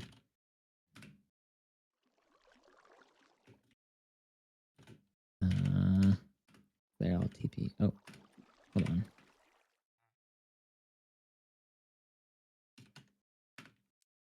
There, take a look at this caster. This person's building a an interesting farm with what are those called? Bruh. The bamboo, or Bamboo, that's the word. Yeah, that's the building a yes. bamboo farm. Interesting. Ooh. Okay, there's a potato farm. Yeah. There's a farm. It's only one person managing the farm. It's an interesting strategy. But I think Some they're other trying to teams get have, the like, early lead. a bunch of players on the farm. But I guess perhaps this team's strategy is to like branch out and get resources. Perhaps. Interesting. I need to bring the casters over to Team 3, who have a pretty cool farm in development. Team 3. Team 3? Alright. Oh. Oh yeah, they're doing they have a bee. Oh, okay. It looks like they're using water to break the potatoes and then funnel them into their Oh. chests. That is a cool system. I've always tried to build one on my own personal survival worlds, but I've never been successful. I always find the water goes everywhere and the crops never go where I want them to go. And remind us, Nikki, what does the bee do? If a bee is trying to find flowers and has some pollen on the bee, when it flies over potato crops, it actually helps them grow. Interesting. Is that bee on a leash? It is on a leash. Not sure that's very humane of them, but That's a big bee. they gotta I'm do not it, sure guess. they They have got the right idea. Yeah, might need some pollen, but we'll see how we Yeah. go with that. I think they Maybe- need more flowers. Maybe they're using it as more of like a source of like encouragement. Like he's their mascot, or go cheering them on. Perhaps. I see they're building a new farm too, a flatter one, which is interesting. Oh, there's some Alright. movement going on now. The numbers have changed, and now number 8 is took in second place. Team 8 is catching up. That was quite the jump from 8 potatoes to 90 within a few seconds there.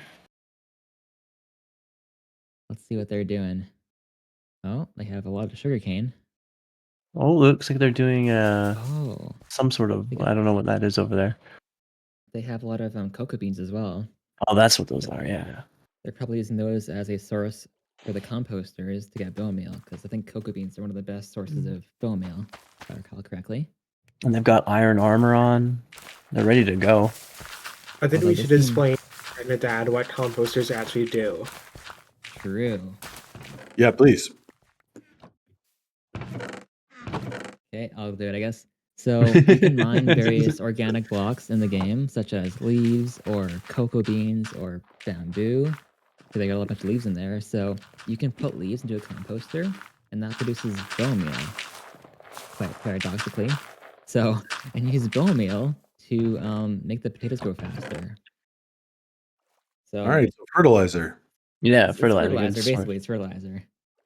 And yeah, so that is one of the best strategies, is to use bone meal.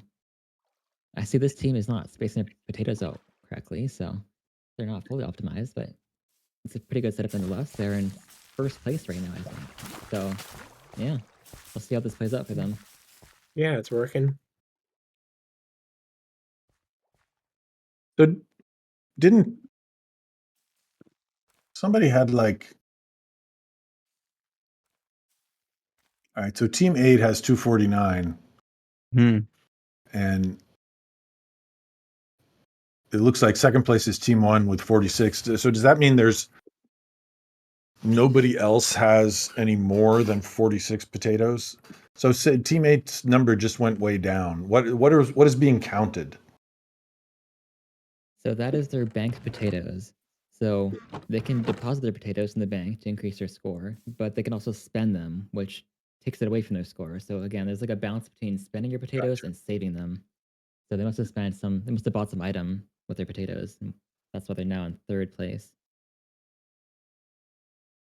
So we're like what is just this over thing doing? 30 minutes in. So people are still doing foundational work. Yeah, and in a lot of our play tests, we found that players usually just, again, invest all their potatoes initially, and towards the end, they start to bank them and save them. Right. That makes perfect sense. Oh, this team has a Iron farm? What is that? They're building something. That's interesting. Maybe a skeleton farm, perhaps? So they're gonna buy a skeleton spawner? Looks like it has flooded a bit though. They're missing some signs, but yeah, it's very interesting. I love the technical creativity of each players. I mean, just before the event started, about a day or two, I saw them all in their server chats talking and like making up plans and giving each other roles. I was just like the team organization that every team has been laying out is actually has been pretty inspirational. That's Yeah, true, yeah. that's my favorite thing in computer games is where you get, teamwork. Yeah, teamwork and optimization, those are always fun. Because yeah, our team spent the last day or so planning out their strategies in VCs and in chats. So, this team has beehives as well. Interesting. We'll see if they use them properly. Looks like Let's see they how got them flies. hovering above the I think it flies, yeah, so crops. Yeah. interesting strategy. Very interesting. All right, random question time. Yeah. Who do you think Technodad is more likely to survive on a stranded island? Tommy or Tubbo? More likely to Survive on a stranded island. Oh, huh. More likely to survive on a stranded island. I think they're both going to look pretty good in that kind of a situation because they're both young and energetic.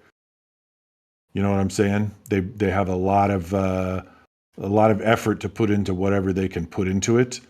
And I think they're both. I'm not aware that either one of them has had any particular survivalist training. So I don't see room for an advantage there. Tubbo seems like he's very physical and crazy energetic. That guy is like streaming for hours and hours and hours all the time. I think he's live right now. He's going at it. He doesn't stop. Yeah. He doesn't stop. So I think that degree of energetic output is going to be an advantage. So I will give the advantage to Tubbo, although they both seem. I wouldn't bet against either one of them. Interesting. I was just told that Team 7 has a Fortune 3 villager, so I think you should go check that out. See what Team 7 is up to. At this stage in the game, the leaderboard doesn't seem particularly like it would have any predictive value to it. It's really just noise still at this stage. Exactly. Yeah, really can't tell this early on. We'll have to see who gets the best potato farm set up. So yeah, apparently this team has a villager with a Fortune 3 hoe, is what I've been told. So the villager, there's a villager to farm potatoes for them, basically. So I don't see that villager right now, but it looks like they have a librarian that probably has a Fortune 3 book. It's quite impressive. That must be what it means. Interesting. Wonder if it'll be. I guess yeah, they have a source of emeralds, and it's probably a better choice than buying those stones from the shop. So very interesting strategy. So interesting thing with this farm, I was just doing some math. They could, without a fortune pick, they could get around 3,200 potatoes in one harvest. Interesting. Wow. And that is a big farm. If they have a Fortune 3, they're looking at even more. Okay. Are they playing music? Is that what I'm hearing? Yeah, they are playing music. They do have a music or desk. something. Some motivation. That's right, yeah, because potato growth is exponential, so each one you mine drops around 3 on average. So that means you can easily grow your entire farm very quickly to the point where your limiting factor, your bottleneck, is your players, not your farm. So we'll see how quickly this team reaches that. They're getting pretty close to that point, so very interesting. Yeah, I think it was with a Fortune 3.0, they could get around 5.33 per block potatoes. Oh, that's definitely sounds a about jump right. from Fortune 0, which is 3 point. Oh my, we have Team 2 using an LA. Oh, really? Let's go to Team 2. See what they have.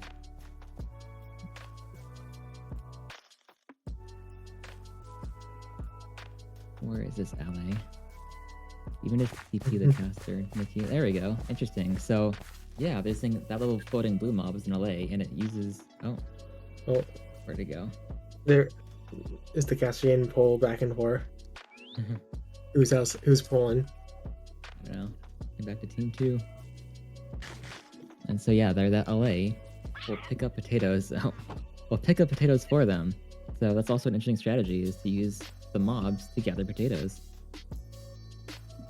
We'll see how that works out for them. I mean, they're quite slow at grabbing potatoes, so we'll see if that's an efficient method, but very cool that they're using that.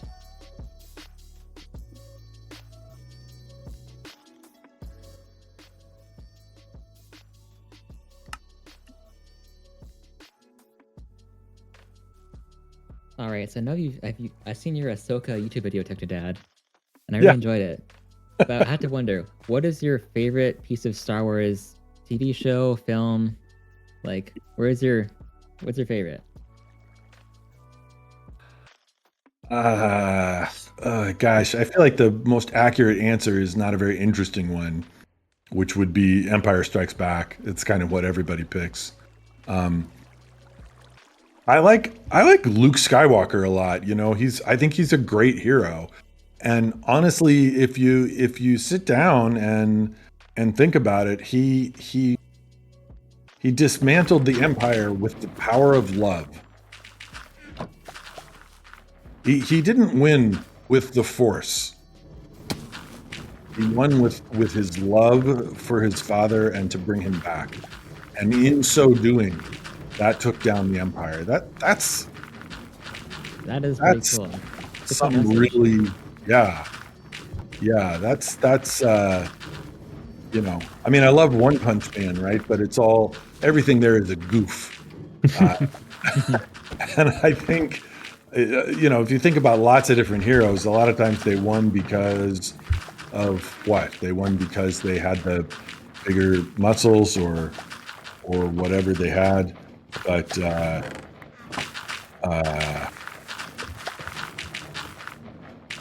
Luke won through love, so that's something.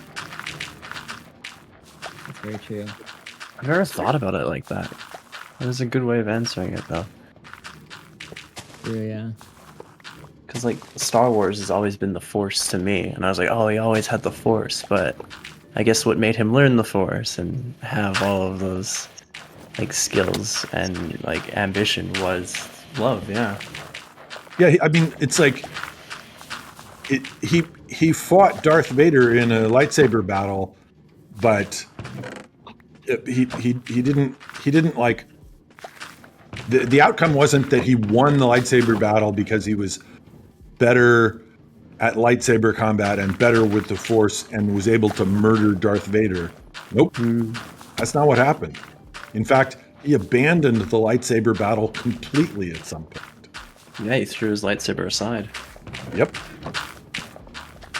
Because he had something stronger than the Force. He had love. True. There was one team we had back there that was using an automatic bone meal farm, which I thought was pretty interesting. I'm not sure what team that was, but the previous team was. Yeah, that right there. Team 14. Oh, keep switching back and forth. Because we're getting kicked out of that server, perhaps. Interesting. Either way, yeah, they're making an automatic bone meal farm, which will definitely speed up their bone meal process. I wonder how that'll turn out. Oh. Team 14? Yeah, it's Team 14. I think Oh yeah, I think we were having some trouble with them. I'll be right back. I'll go talk to the admins quickly. Okay.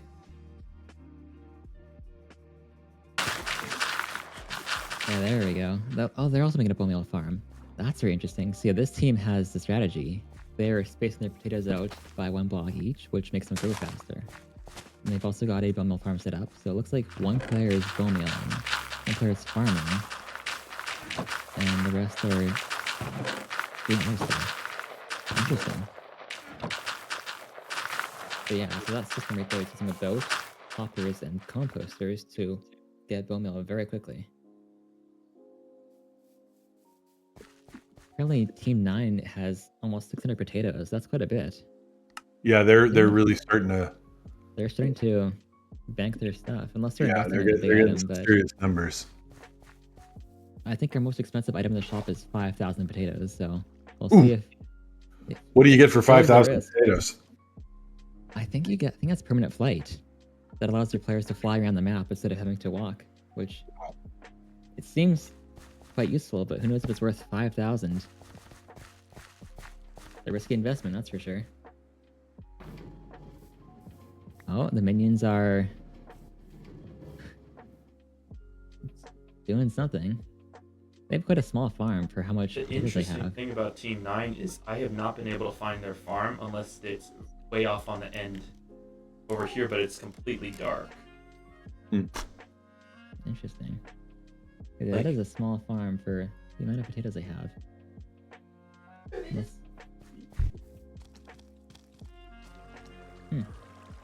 Is it a village? It looks like the minions are getting raided by zombies in their village. Oh, a zombie raid.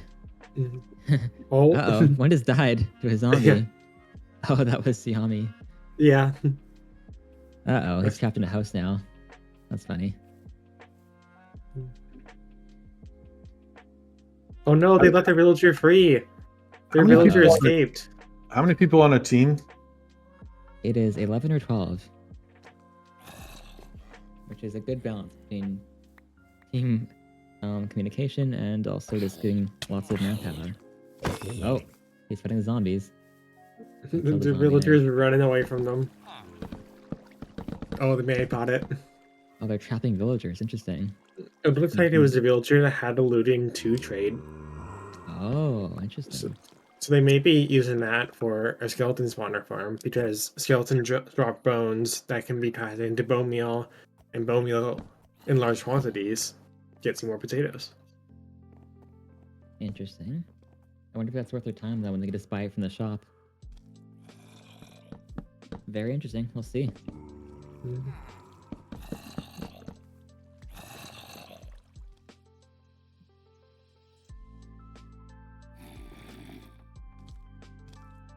All right, so we also have some actually we put a question poll on our server for players to submit questions, and so I have a good one here. What is a weird food combination that you like, Technodad? A weird food combination. There is a. Okay, I'll skip that part and just say. One time, I went to a place and they had guacamole with smoked salmon. Interesting. That sounds very That does sound good. It sounds, yeah, but it doesn't sound like they would go very well, at least to me. And a number of other people I've mentioned it to have said, like, that wouldn't work. But holy cow, does it work? A nice corn chip and a big scoop of guacamole with a piece of smoked salmon on top of it. It's crazy how good that tastes. Interesting. You were specifically asking about food combinations, right? So that. Yeah, that is a combination. That seems like a yeah. Now it's from Count Pillow. That's the question.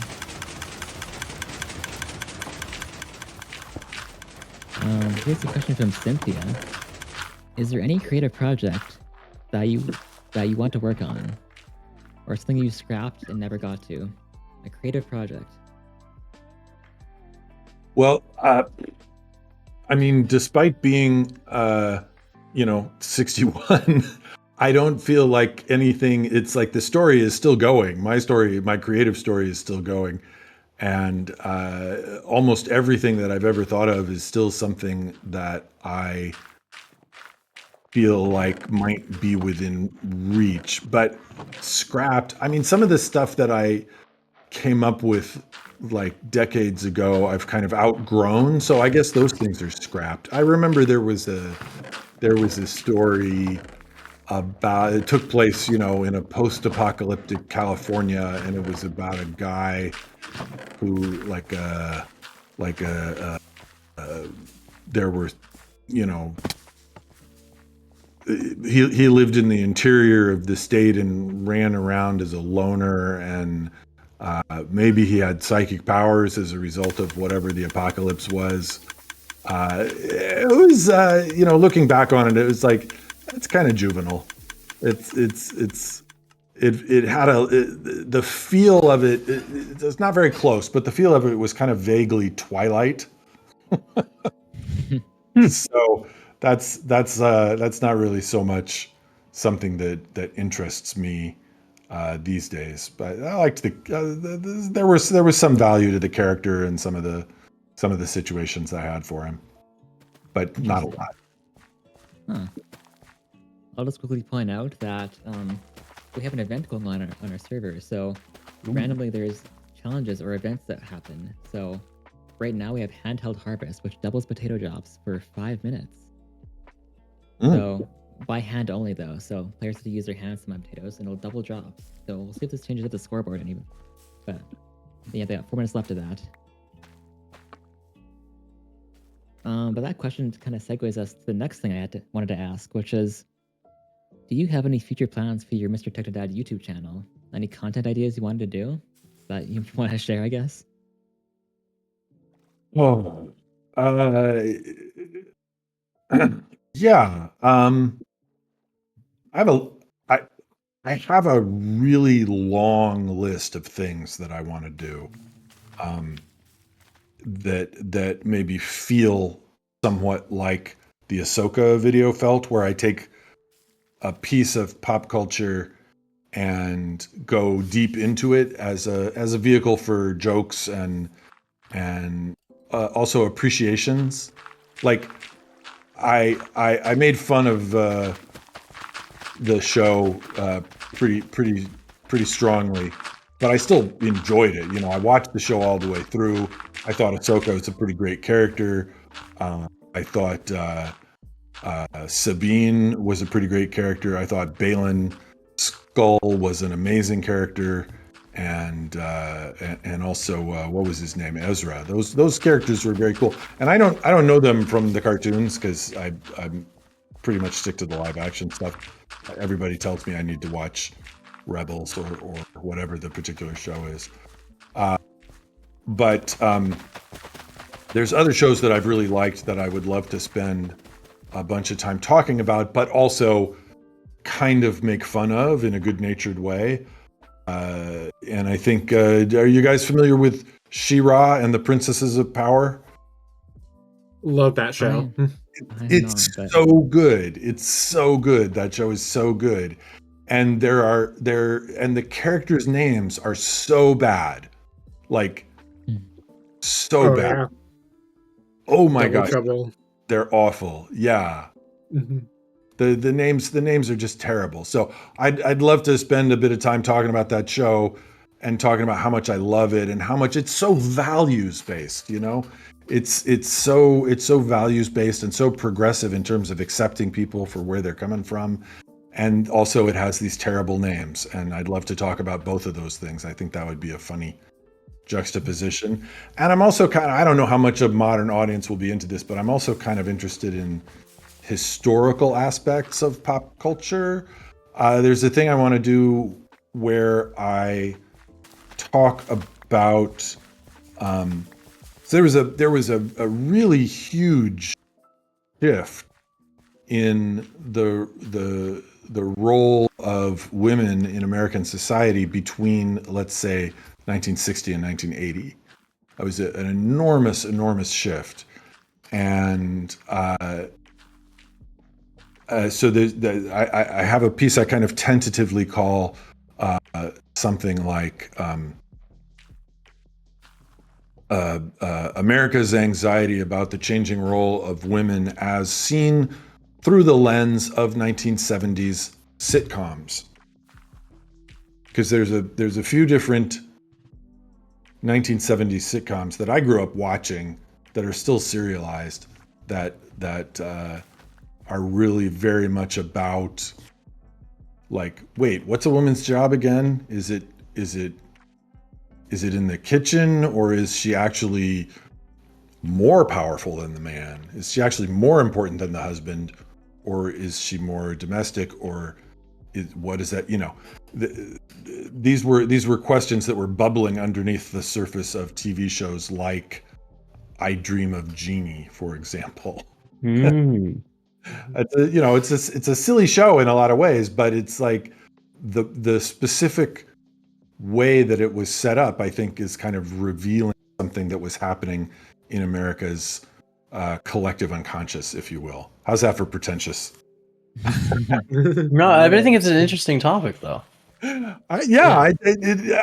find it really interesting, and I'd love to spend 8 minutes talking about it. I'd watch that. I definitely That'd be would. really cool. Yeah, I took a course on that last semester about women in history and gender and difference, and it's all very interesting. And those kind of questions being asked on television are something that's really important to talk about.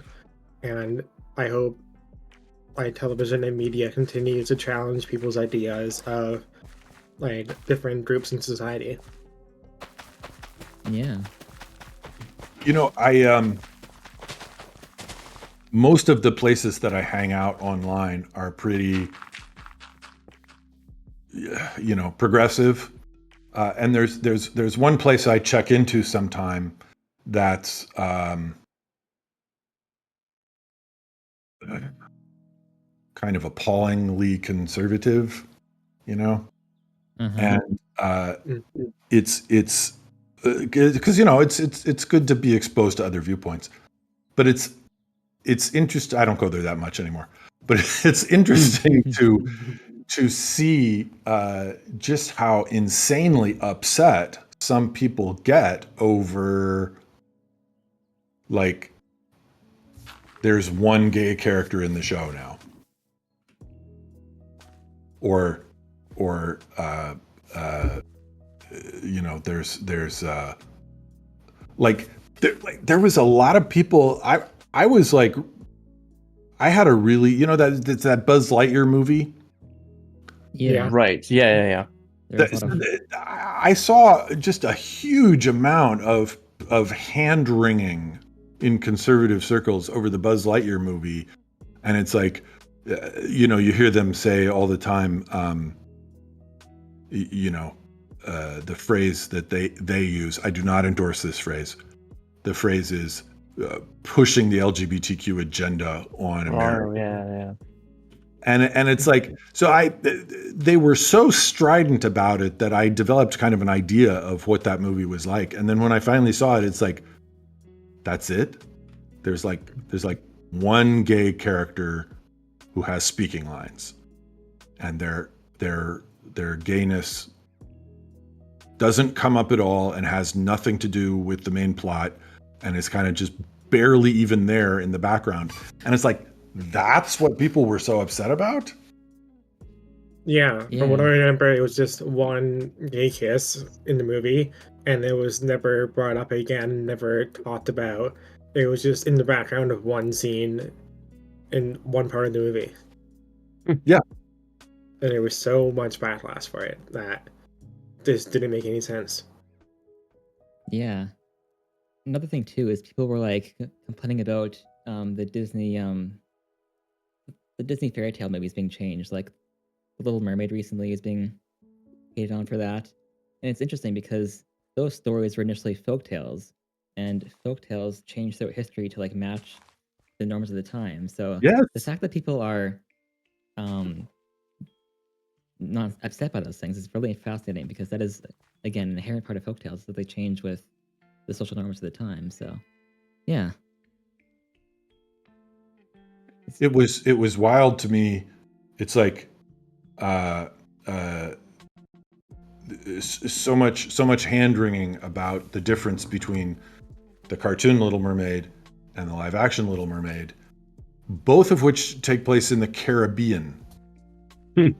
Right? They take place in the Caribbean, and then people were really upset that the Little Mermaid might be black. Like, I, for one, am shocked that something that takes place in the Caribbean might have black people. What? Yep.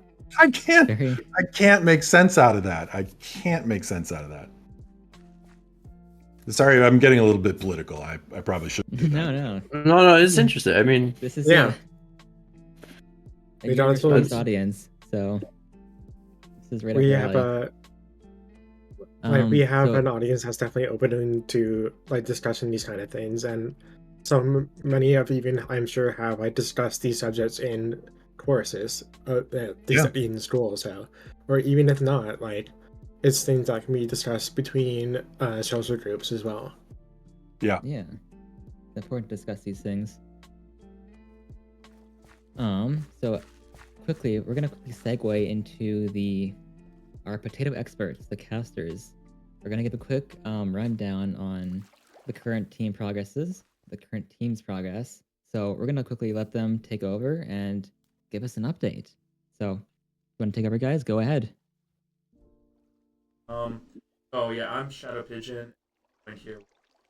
Trash Lord right here, co-potato expert. Yeah. Hello again, Mr. Techno. Hi. But yeah, as you guys were talking, you're looking at Team 7 right now. This team that we interviewed,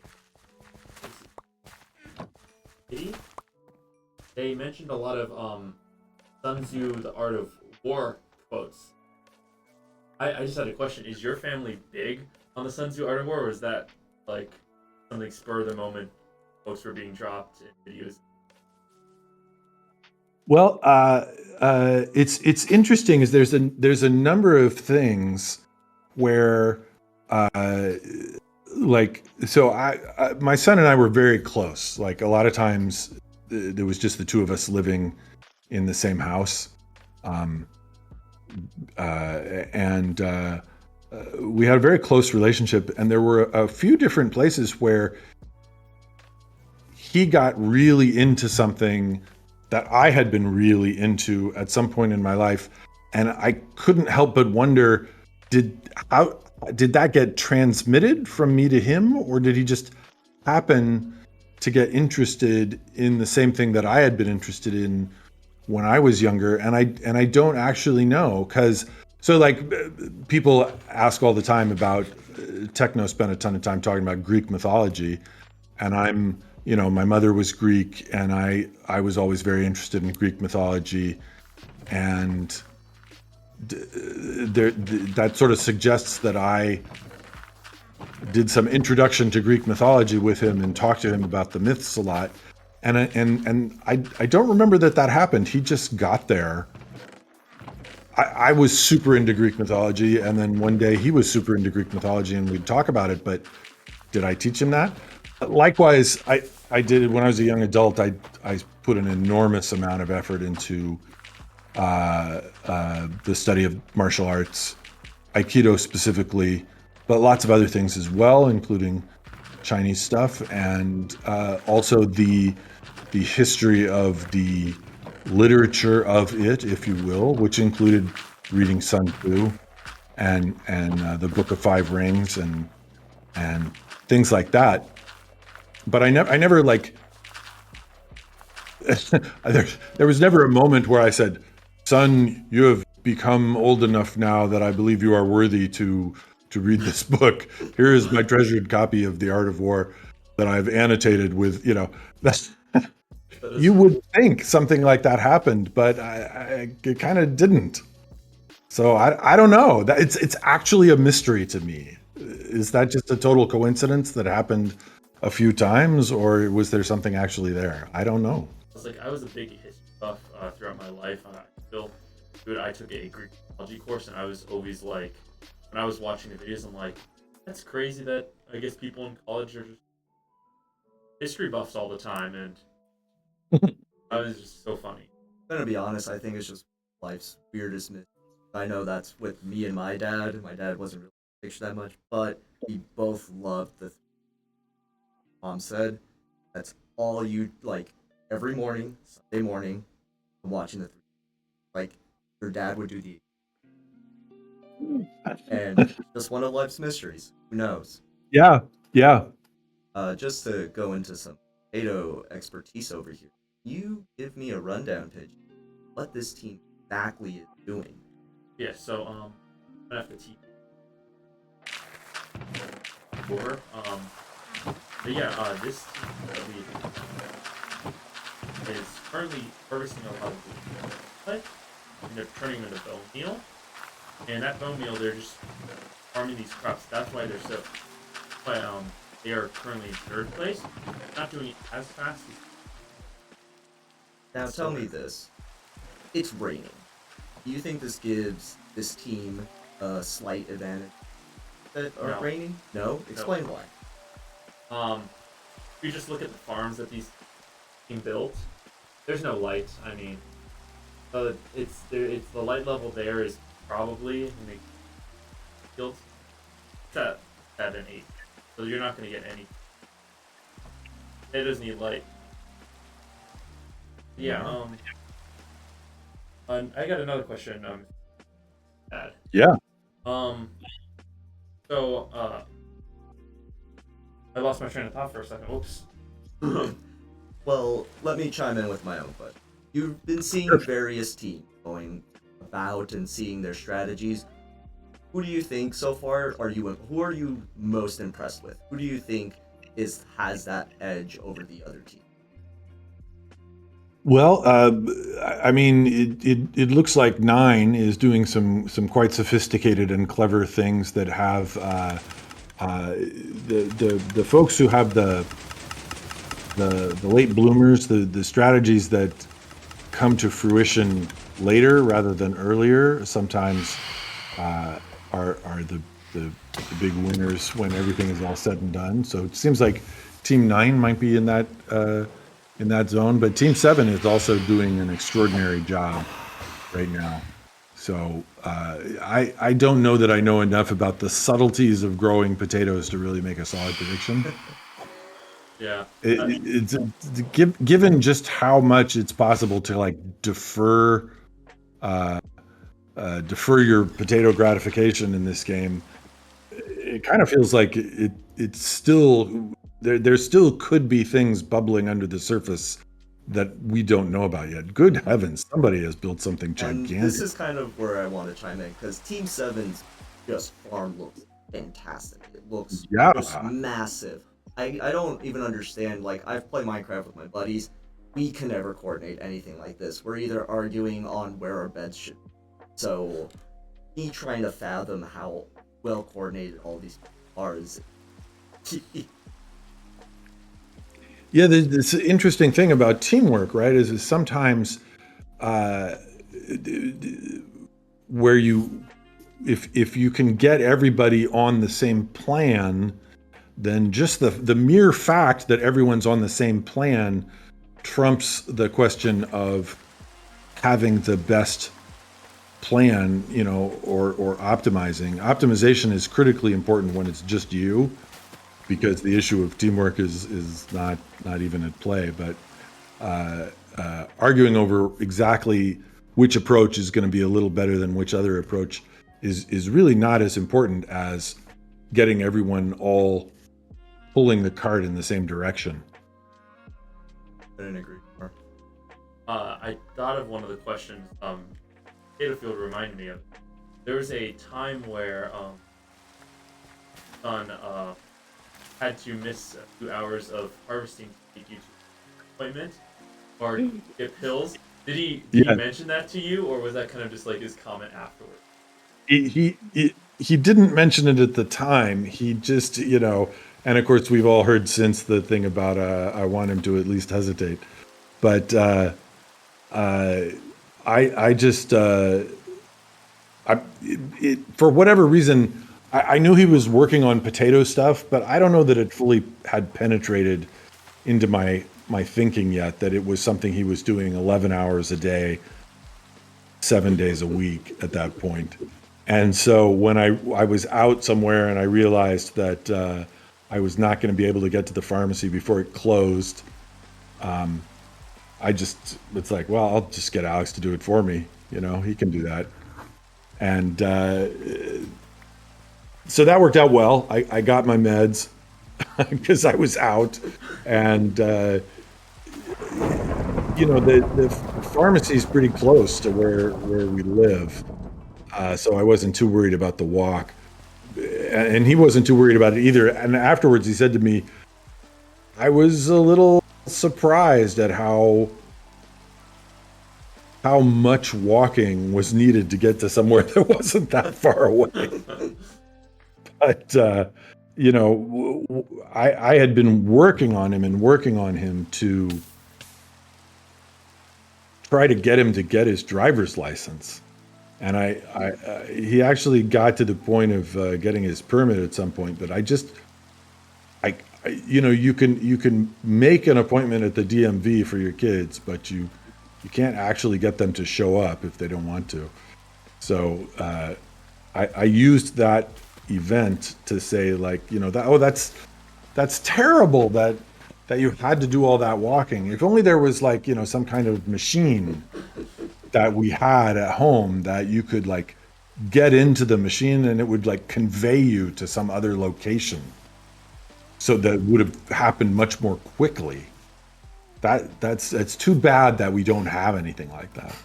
It's not like a simple teleport command, which I've been, like, doing on Minecraft all day today. Yeah. You know, it'd be so much easier if you could just throw an ender pearl and be done with it. But... You can't do that in real life. Just do backslash.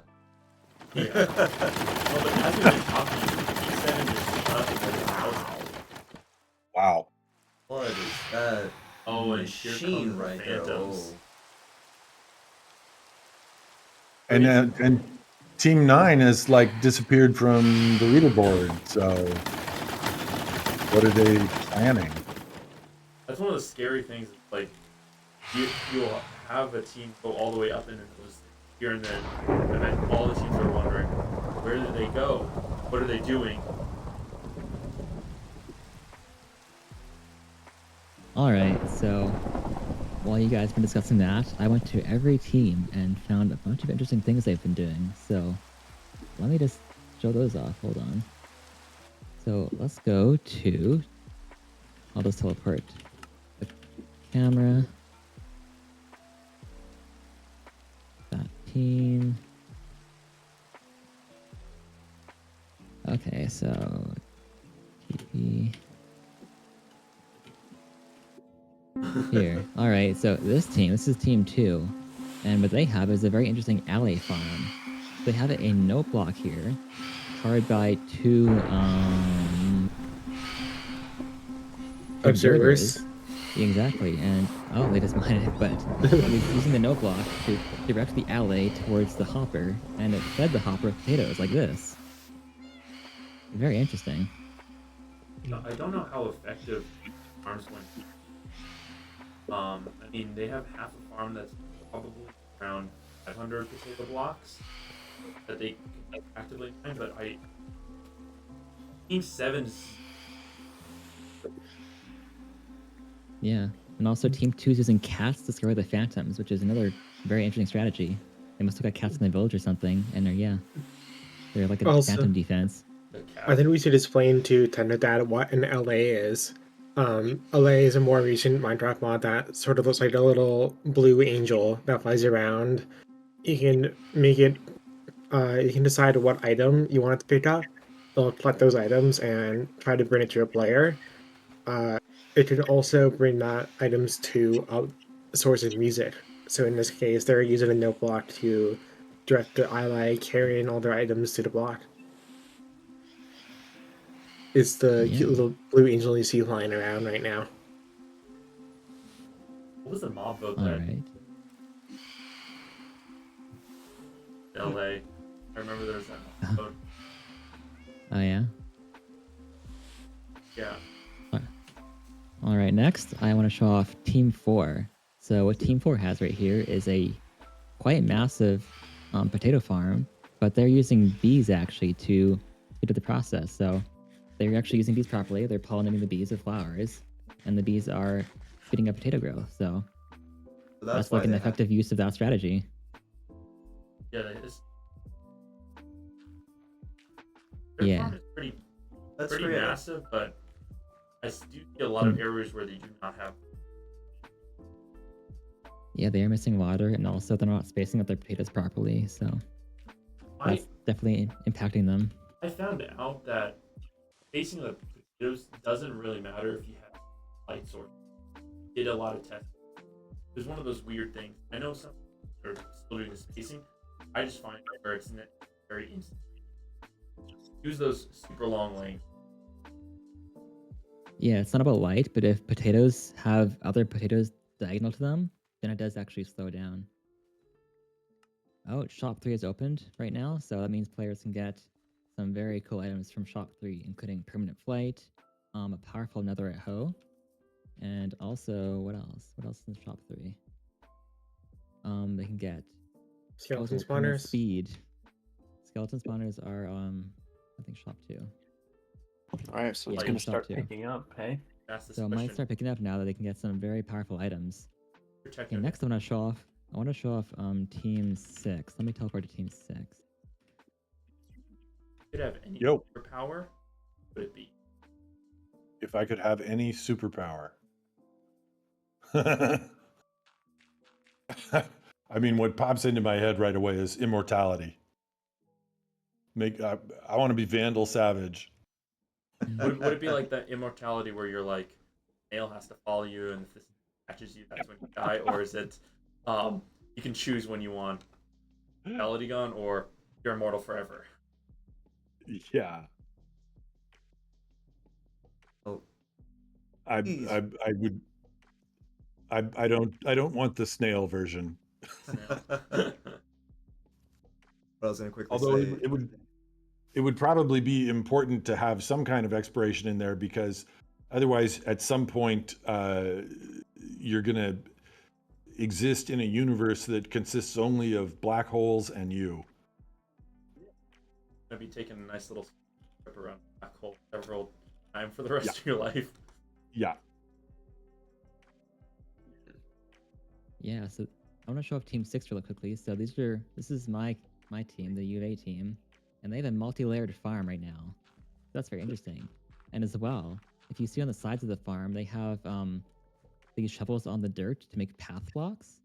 And what the path blocks do is it allows you to mine only the fully grown potatoes and not mine the not grown potatoes if you aim at a certain angle. So this allows this team to optimize their potato farming by only getting the grown potatoes. So that's a very interesting strategy they're using here. As well as just the multiple I layers. saw them earlier and I was very curious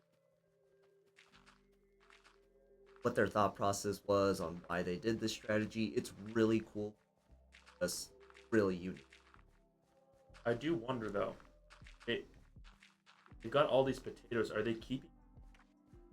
Because they're at 0 potatoes as it, but they're able to do. I see that, yeah. Where do they store them? They have a chest actually, yeah, next to their Oh farm.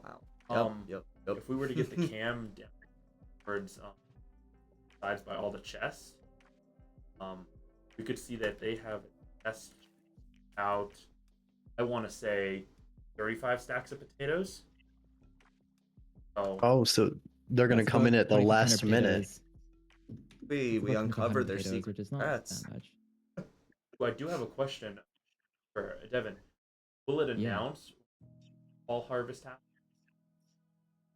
It will announce it, yes. There'll be a Just shut it countdown off to let for all the players know. teams to just get wiped out. From Mr. Techno, the fall harvest is potatoes in your chest. They'll all spoil. Ooh. Just in your hand, not your chest. It's not the chests chest? are safe. Yeah. Only in your inventory or your hand for the players. Yeah. If it was the chest, everyone just gets wiped out. That would be quite catastrophic on the servers, because that'd be very resource intensive.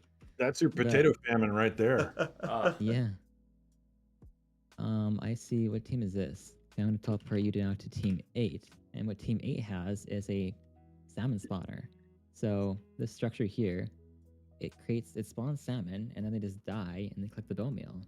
So using that as a source of bone meal. We'll see how that turns out. These are not very humane strategies, but you know, that's what you got to do to get those potatoes. Eat those potatoes. All that's important. Exactly. This team also has quite a large sugarcane farm, which I don't know what they're using that for, but maybe I guess composting. I was curious about that too. I didn't really relevancy for it, but I don't know if anyone else can. Yeah, I think it is just like for easy bone meal because you don't have to replace sugarcane, so every so often you just need one person to harvest it, and it looks like you put it in their automatic composter, and you just get some bone meal. I guess that's all there is to it. Interesting. Who has bone? Got it. Exactly. I also want to point out that this team has a moss farm that they're creating. This is quite a cool redstone contraption where it spawns in moss, and the moss is an excellent source of bone meal as well. So I think this team's going all in on bone meal, which we'll see is an interesting strategy. So what we found out, I guess I'll say this now, is that bone meal is only effective at the early start of the game, and after a while it becomes less effective. So the fact that these guys are investing in bone meal will be interesting. That depends on whether the other teams, I guess, are more effective than they are, but very interesting. I'm witnessing somebody right now on Team 11 in the deep dark. Oh, let's go to Team 11. Getting in the deep dark, that's easy. Maybe they just ended up there by accident and now they're in a sticky situation. Where It's are possible they're looking for diamonds, in which case they pass by multiple. Wait, There's a where wolf is this following person? them. One of the funny things always There they are. I'm in arm. I was just like speed run for They were ready. They did those. And yeah, this guy has diamond armor too. Very interesting. Hey, so Alright. there's a Twitch stream associated with this event. Exactly, yeah. So How would someone find that Twitch stream? So I it would be under Two Arizona Sports on Twitch. There's a bunch of other people who are streaming. So that's spelled just the way you would expect. Arizona Esports. Yep, exactly like that. We pride ourselves on making our names very easy.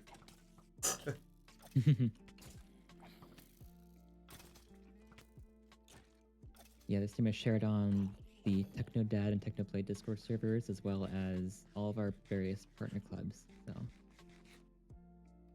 yeah. There's ways to donate to our link at stream, well as. Very true. Yeah, it's on the Discord announcement. And yeah, if you're watching this and you want to donate, please do. This is going towards the One of Us School Foundation, which is a great cause. They got some good things planned out, and yeah, support Technodad, support Technoblade, and please donate. Bring the cake. Yeah. They might have gotten lost. Just farm for a bit rather than actual. I know this team is from my school, which is Queen's University, and I caught wind that they were gonna make a moss farm, but I have yet to see that, so I'm not exactly sure what they have planned. They're hunting for moss. Well, hey. I guess so. I'm gonna swing it back over. We have about 35 minutes left. Back to team. You going? Yeah, Team 7 is really pulling out a hefty lead over everybody else. They sure are. 9,000 potatoes. I'm curious how they're doing that. We don't know what exactly. Boy, that is a massive farm. Wait, it goes even farther. Props to them. Further than that. Ow. Holy. Unbelievable. I think they're just digging it out by hand, and oh yeah, look, they've got a Yeah. second layer there. Yeah, we were talking to this team, Technodad. They said to us they weren't going to tell us any of their strategy, but they wanted other teams to automate it. Oh. But yeah, this is insane. How much they're just insanely. I'm genuinely curious what they're. I Oh, really. looks I'm like looking Team at- 6. I'm looking at Team 12 right now, and looks like they have built a farm at this point that maybe even be close to competing with Team 7 farm. It's quite massive as well. Team Team? 6? Team 12. Well. Oh, I was just saying that Team 6 that started to cash in their potatoes here, they moved up to 3rd on the leaderboard. Oh, wow, I just saw that. That would be the U of A team. U of Alberta. Not Arizona. Wait, Not Arizona. Wait, is not yours Arizona. U of The other A? U of A. I was about to start There's chanting, but multiple wrong ones. U of A. Got it. We have 2 U of A's in Alabama and Arizona. Oh. Yeah. Yeah, this farm in 12 it is really impressive. We'll bring that up short. I think Team 13 has an impressive salmon farm to look at. I think they also wait. Yeah, let's head over to Team 13 real quick. I'll even teleport the camera. The Fish Farmers, is that Fish what, maybe that Farmers. should be their team name? Yeah, take a look at this interesting salmon farm they have. It's just a single piece of water, a single block of water. And the salmon just spawn there and fall to their death. is Very like a- humane, very questionable. Overloading this poor little fish tank. That See, is they a very interesting. They swim for a second, then they strategy. just fall. Any way to get bone meal, right? Exactly. Way to get on. Oh. And also, Sorry, I these teams took over the apologize. entire river to have their potato farm. So that's an hybrid. interesting strategy. Oh, they did. Oh, This wow. entire river is Oh. a potato farm now. So they That's- have to like learn about water Holy. sources. Wow. They just That is burning down big. the forest. Why are they burning down this forest? Hold on. Wait, they're burning down a forest too? They are. They're just You gotta committing make mass room for arson these no reason. potatoes. To the left. Oh, Keep it wow. going. What are they Oh, doing? we've got some action on the leaderboard here. Team 6 is now 2nd place, and Team 7 Oh, Is it still holding its 11? lead. 11. Has a huge lead. Holy. He's jumped. So much is going on in like the span of 5 seconds. We're talking about salmon falling to their death, talking about Forest fires, and so many potato farms expanding. Oh, absolutely. I think the last 30 minutes here are going to be like the biggest stretches. We're going to see the biggest leaps. Like Yeah. teams are really going to be breaking that ground.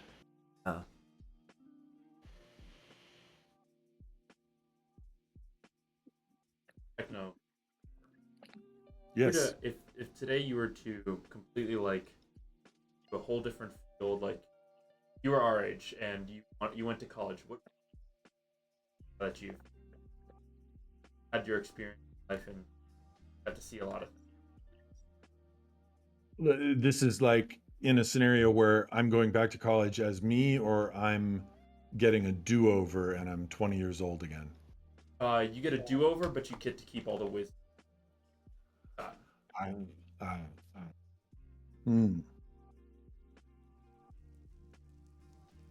That's a good one. I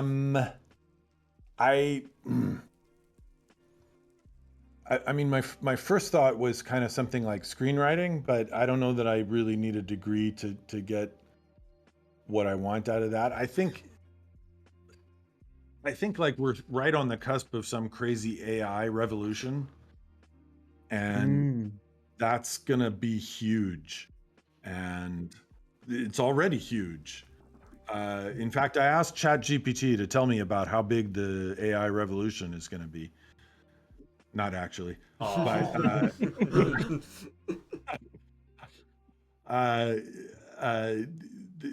that there are a bunch of applications for that sort of thing that I can think of, and I have like some idea in my head for like, legacy techniques that I could program up that I actually know how to do. And then there's like, now that we have a better idea of what giant giant tensor networks can do. That seems like the better approach for a whole lot of things, and I'd love to learn about that. So kind of back into computer science, hey? Yeah. I'm so happy to hear that, because that's like exactly the field I want to study and go into. Like, I feel like I'm in computer engineering, and I feel like if I don't learn more about AI and learn like the development of AI, I may only be a few years before I get replaced by it. So that's so cool, because that's something I am working on right now. Yeah. I've been very fortunate because I was just graduating, like in 1985. I had a degree and I had a lot of work experience by that time, and for most of my adult life, getting a job was really pretty easy to do with that kind of background.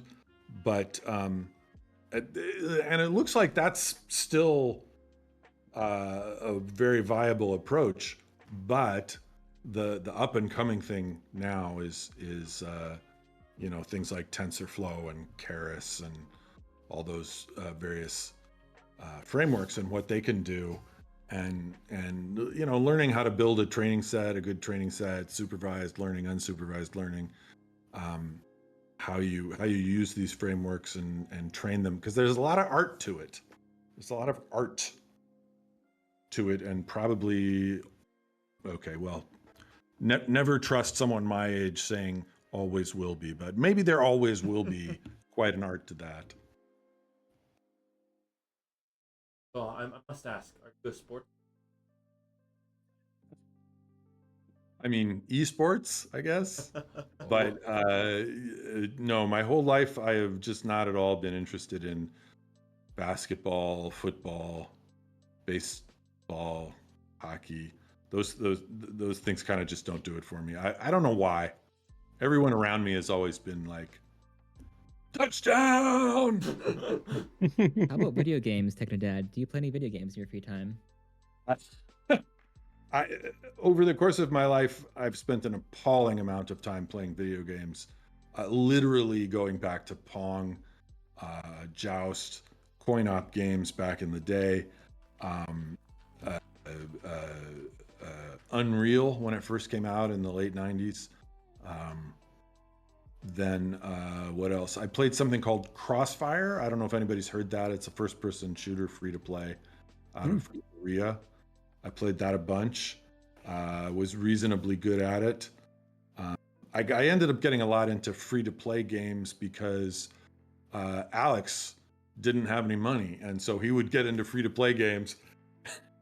Instead of asking me, could you get me, whatever it was, Skyrim or whatever, he would just find these free-to-play games and get good at them, and then I would want to play with him, so I would get into the same free-to-play game.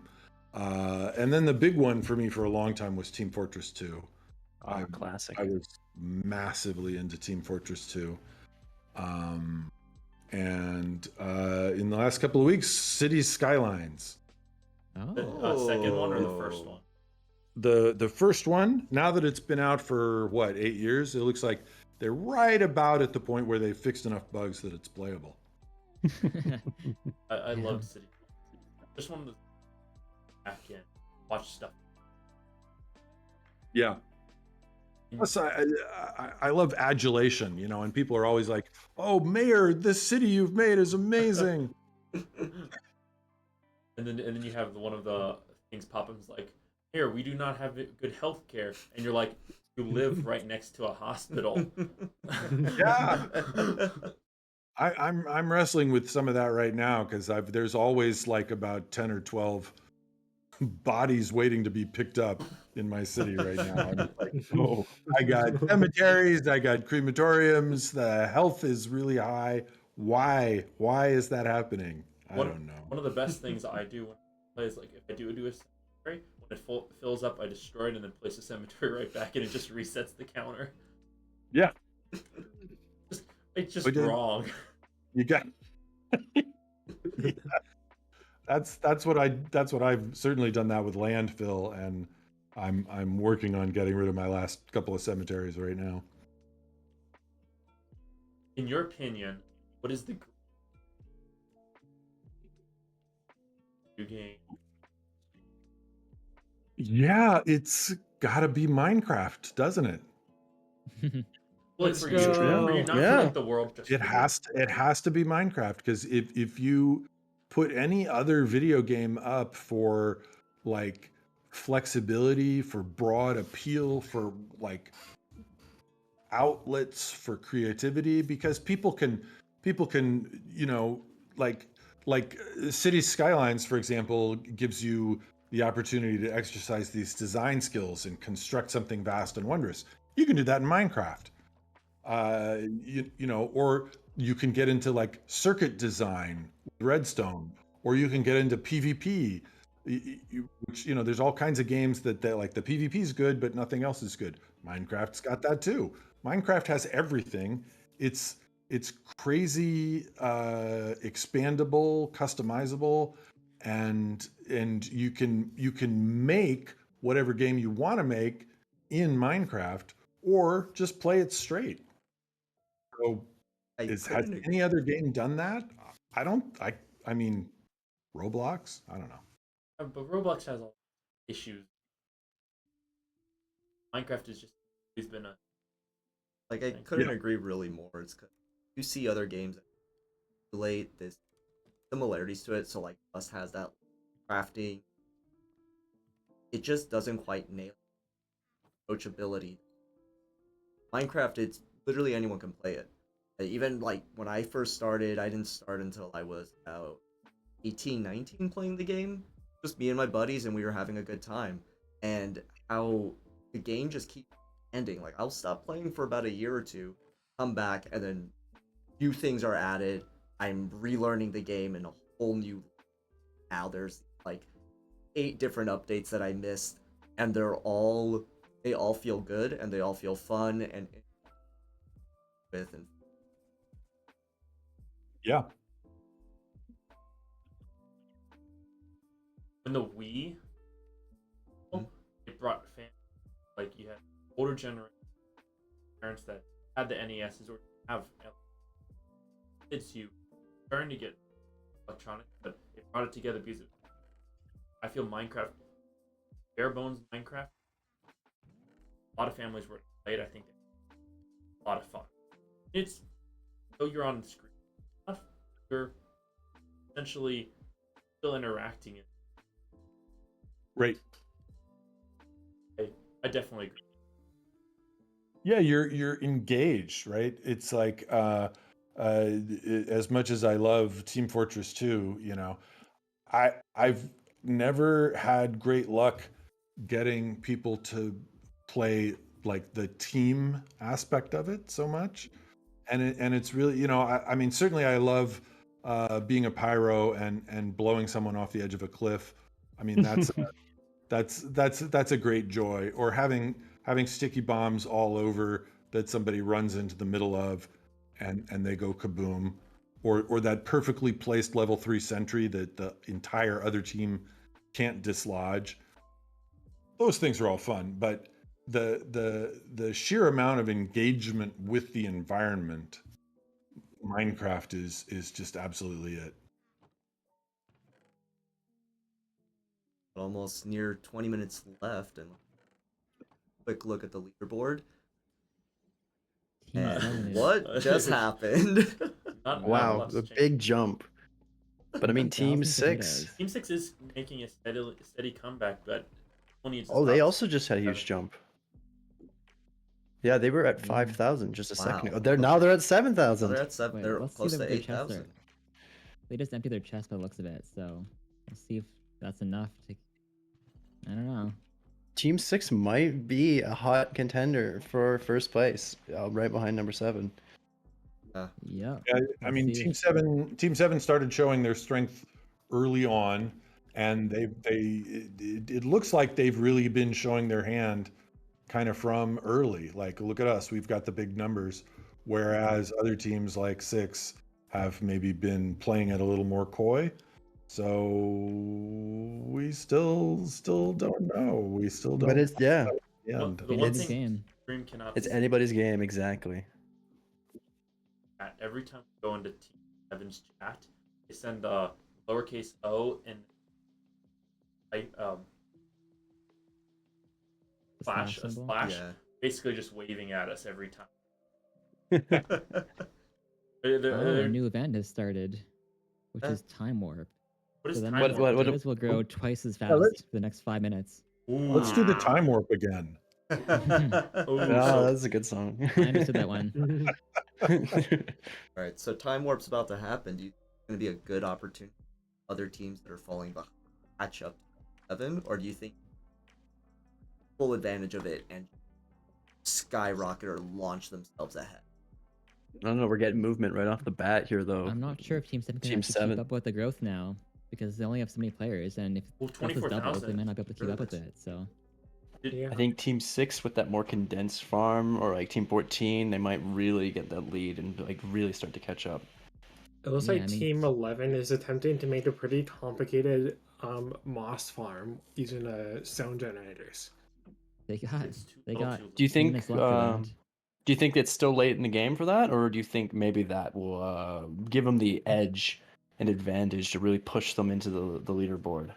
Well, I think it really depends on if they can finish it, but if they can finish it in like the next 10 minutes, then maybe they have a chance, but I do feel like it's kind of late in the game. They took a risk, Here's that's the for one sure. thing.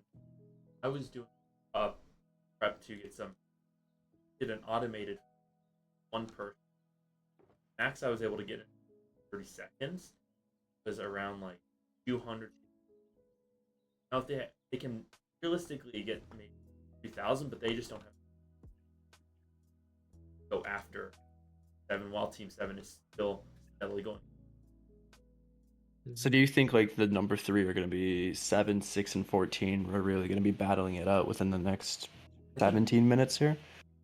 You still never know, because there might be a team that has an underground farm with like 1 million potatoes in a chest, so we really can't that's a say good for point. sure. We That's- really can't say anything for sure. That's true. These numbers might just be not representative because we even saw with Team 6, I believe, all their potatoes were in the box. We were judging on what their plan was, and then all of a sudden, here they are. I do think one of the biggest things I was thinking about was the one thing I was going to hopefully tell teams was do not purchase the day things or the night things or the weather things, because you're wasting, what was it, like 500 potatoes each time. If you just light your farm the proper way, you won't even have to worry about whether it's day or night. Interesting. Right, yeah. Because all my tests that I did were during night, and then I switched it to day and got the same results. You just have to do your farm properly. But, I mean, going back to that question, I think it's mainly Team 7 and 6 are, I think, the only two that could rival for first place. Team 14, I don't think has what it takes to even jump up to maybe a first place. They have a few lanes, but it's not as big as Team 6 or 7. Like, let me TP the cam over. They do have let's a take a better look at Gomeo that. system though, Team 14, so that could get them in the lead compared to like Team 6, for example. They could maybe Team make a 14 push is for way better second, but Gomeo I think it's more of it's second at best for them. I don't think any team can really push up faster than that. Especially It's with like a cat and mouse kind of especially with only situation, 2 minutes left with time warp. Yeah. It looks like Team 13 right now actually also has a massive farm. Team 13. Oh wow. Oh, this is the team that burned the forest down. For good reason. So what happened to Team 9? Because they sort of took an early lead and then they disappeared. And we Yeah, thought looks they were like doing- it. True. We thought maybe they were doing some fancy automation stuff. Holy cow, Team 13, wow. So Team 9, they did a lot of their stuff. I just don't think they ever developed their field. When we went to look at Team 9 the last time, they had that dim little patch of about maybe 15, 20 potato crops, and they just never developed a field like what we're seeing on screen. Ooh, Team 6 just cashed in another Yeah, let's take a look at- 1,000. Let's take a look at Team 9 right now. And just see, yeah, they have a much smaller farm. And they don't have any They don't- torches on it. Team No, 6 they also need- just cashed in another 1,000. They're about to hit 10,000 here. Oh, they Closing are. the Yeah, gap they are quickly. big lead. But there's 15 Team minutes 7 left. also Is deposited that 5,000 enough in. time? That's the question. I believe. Like, I believe in Team 9, alright? They're minions, and they're following Gru. That little interview, I know I mentioned it, so that's why I'm like, I have faith in them. But yeah, I have faith in Team 6, too. Was it Team 7 that used the goose to back us out? I believe so, yeah. Yeah, so Team 7, when we were leaving the call, they started using the soundboard on Discord that was basically just a geese. So they just were quacking the whole time as we were leaving. They But they got a lot of camaraderie. Yeah. But yeah, I see, mean, it's that teamwork, it's that community effort. It's everybody signed up to the same goal is really important. Mm-hmm. from what it looks like, I'm currently spectating on my side. My TP. Oh, 10,000. The Team 7 is not expanding their field. They're going just for harvesting now. farming. They know they're in the end game, and what is this? Spectacular levitation. Almost 10 minutes here. So we're going to get down to this is where players are going to be at their bases farming. 6 just pulled into 10,000 here. I mean, we're closing that gap. Well, 7 is kind of sat at 25k for a while here. But where's all the question is, where's the potatoes? Exactly. How much do they have? How much of a jump are they about to make? And they're, I bet 6 is thinking that as they're farming right now, and they're catching up.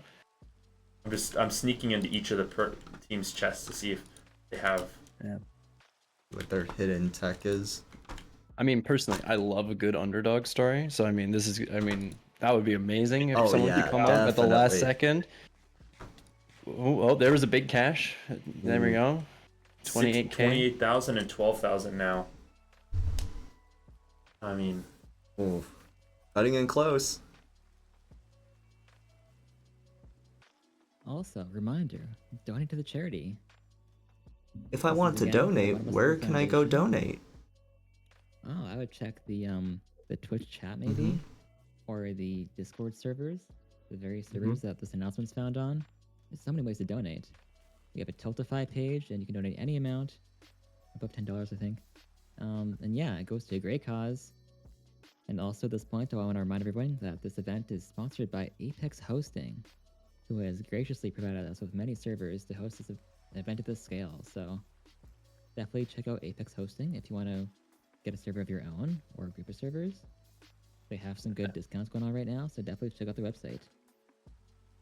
In addition to that, this event was developed by Silent MC, which is a Minecraft server. They do parkour and other stuff, and definitely check them out as well.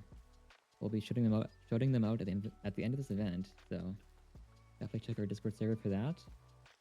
And yeah, this event was a massive undertaking with several teams collaborating together to make this happen. So, and also shout out to Technodad for actually showing up.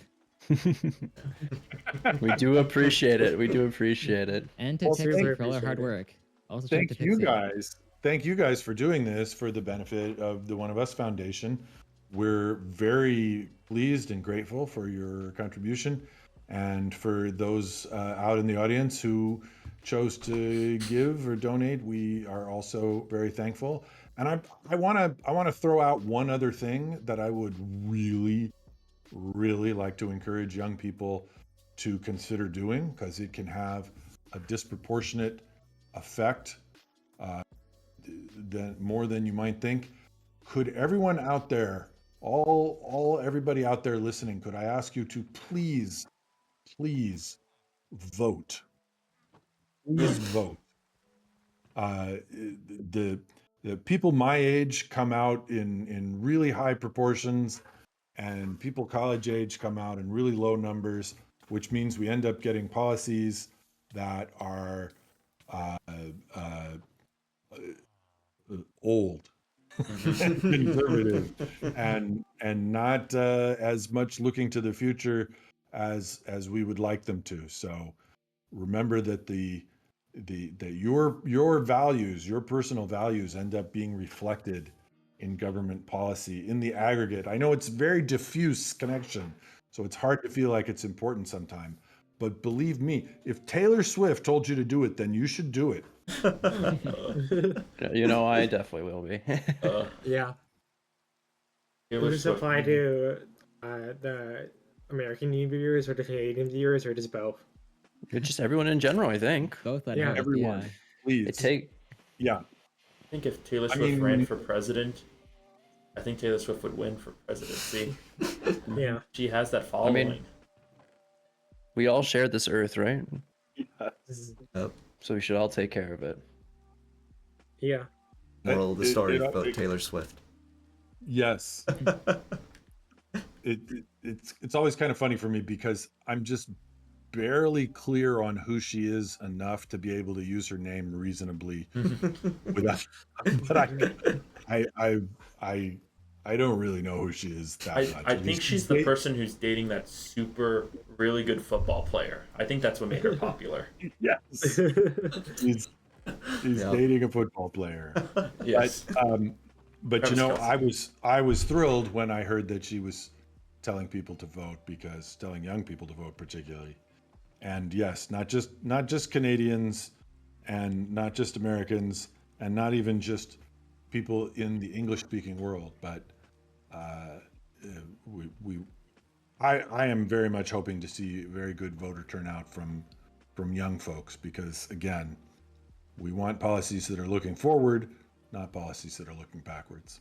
Very true. Good I night. want to point out though that Team 12 overtook Team 6 for second place. Ooh. Oh, They're goodness. 15,000 right now, so Team Wow. 6 Those two are hasn't neck and cashed neck. in potatoes in a while, so this is things are heating up within the last 8 minutes here. One of And the things Team I've been 14 is now noticing, in 4th place. They've Team moved up. 7 is not replanting their crops. Really? Are They they No. harvesting now? They've also gone on the Discord server where they have the VC, and they changed their bio to winning. That is some. We've definitely got a Confidence? hare situation. I don't even The know. turtle like- versus the hare. Yeah. I think right now it's a battle for second place. Everyone's looking to see if they can get on the podium. I don't think Yeah. anyone's catching almost 40,000 potatoes in 2 hours. That's crazy, yeah. But yeah, I mean, Yeah, it's really a question of who gets top 3 now. 'Cause Team 14 is catching up. Although Team 6 has increased their potatoes. ooh, as Team well. 14 just dropped 2K potatoes into the bank. Oh. They're all dropping their potatoes, okay. Team 6 is still harvesting, which is interesting. You think they start to collect their potatoes at this point, but no. Oh, with only 7 minutes left, it looks like Team 11 has finally got their complicated bone meal farm working. Just in time. You The know, end of the event. sometimes it isn't about winning, it's the journey along the way, right? And for them, it might be the technical know-how of getting this machine to work. Yeah. Maybe I don't think we were clear with them. Maybe we accidentally told them that you have 2 hours to prepare and then you have 2 hours to farm. No, I think they understood. This is my school. I would hope they know. Well, Team 6 and Team 12 are neck and neck for second place right now. That is a good Oh, point out. yeah. Wait, I'll 6. cut up. Hold And on. 6 just took the lead back from them. So here we go. Oh, Those two. Back in second. Here's the question though. Team 6 just dropped all their potatoes. Team 12 has to respond. And they have 6 minutes Does Team 12 have left. potatoes? Hmm. I don't see any other chests. It might come down to whoever has the most potatoes at the end of the event. who gets Ooh. back It does in the not spot. look like Team 12 is replanting anymore. They are just harvesting what they have. I mean, at this Oh, what's Team time, 6 doing? we're essentially on the 11th hour right now. I don't think anyone's gonna be replanting. I Mm. mean, Team 6 appears to be still planting. Yeah, they are. I Wow. think. They have a good farm to replant and grow pretty quickly. They gotta hurry. They should just start mining all their potatoes. They're running out of time. It's about 1,000 point difference and 5 minutes left. We gotta start playing Final Countdown. I think that song will end by the time it's done. Yeah, teams 13 and 14 are neck and neck right now, within 1,000 potatoes of each other. Ooh, And there's here a it is. fall harvest. Fall harvest. Going out. Uh-oh, Oh go to the boy. chest, guys. Oh, holy crap! Team 7 jumped to 20 seconds. 48,000. All their potatoes will go to poisonous potatoes. They can't be used, so they better start selling them. They better hurry my. up. These are all teams. They got 10 seconds Oh. to deposit their potatoes. Oh, 12 This just change- overtook 6. 12 is at. Oh, wow. Wow. 20K. Teams. That is a big Let's jump. see how many of those drop Boy. if they're in their inventory. Fall I think harvest 7 happened now. I think 7 has secured a first place win. I think They're that's quite definitive at almost this at point. At this 15,000. point, This is a 50K. yawning gap. Hey, Devin, /give Team 12 30,000 potatoes. Yeah, right. do you have some bias with Team 12? No, I don't think we have any competing, or at least I don't know of. Who is What's Team what's 12 Team representing? Yeah, let me see what Um, that is. Team They're the 12. disciples of Sun Tzu. Interesting. Ah, the Art of Ah. War. They didn't do as well as Team 7's, who they knew the quote before I even finished it. What was what's 7's team again called? The Is it Super the Secret Society. Super Secret Society. And then Alrighty. number 6 is the Devon haters. Wow. So Devon, you did something to make them mad. I must have motivated them. I'll take all the credit for this. But no, they Oh. gotta start farming their potatoes. They still have a lot. But They yeah, sure do. I think They might not get it in time. Oh, let's see. And yeah, Team 12 is again in the lead for second place. Oh my! Look, if we TP to Team 7, they are done. Team 7 is fully done. Interesting. They have a small little There's- area, and they have someone who looks like a jail. Okay. He's building a Oh, starter goodness, home. Oh, they're building a house now. Interesting. Yeah, that's. so. Should we do something for second place here? Do you think? I think that's where the real battle is now. But the problem is, I don't think Team 6 can get 5,000 in 2 minutes. That's true. They held second place for a long Yeah, time. they though. did. Yeah, very indeed. well. Done. Yep. Okay, but Team 12 is done with their potatoes, but Team 6 is not. So depends on how much Team 6 Ooh, they has do in have stock. time. Mhm. I mean, a lot can Yeah. happen in 2.5 minutes. Just saying. I If mean, it's enough though. Team 6 is my university, so I am rooting for them secretly, but I cannot have a bias. Devin, can we turn off console commands, please? Joking. So Your university's types in. Yeah, Team 7, are they supporting any school? There's someone from UMass. It's good to see Team 7 celebrating really early. You can see them all just sort of grouped up together. Oh, look at the house they're building. We're coming down to the last 2 minutes here. I mean, I still like to think it's always possible that 6. I don't know, there's some other team that has like 50,000 potatoes or like a Yeah. million potatoes in a chest next to the bank, and I'm just waiting for the last second. That would be like an amazing thing to see. It's probably will not happen now. Unfortunately not, but that would be Never know. really entertaining, and the content would just be amazing. Yep. It looks like Team 6 has also drained their fields. Oh, have they? But they could Oh, lose. Oh, they're posing for the camera. Oh, they they're know posing. we're watching They're them. posing.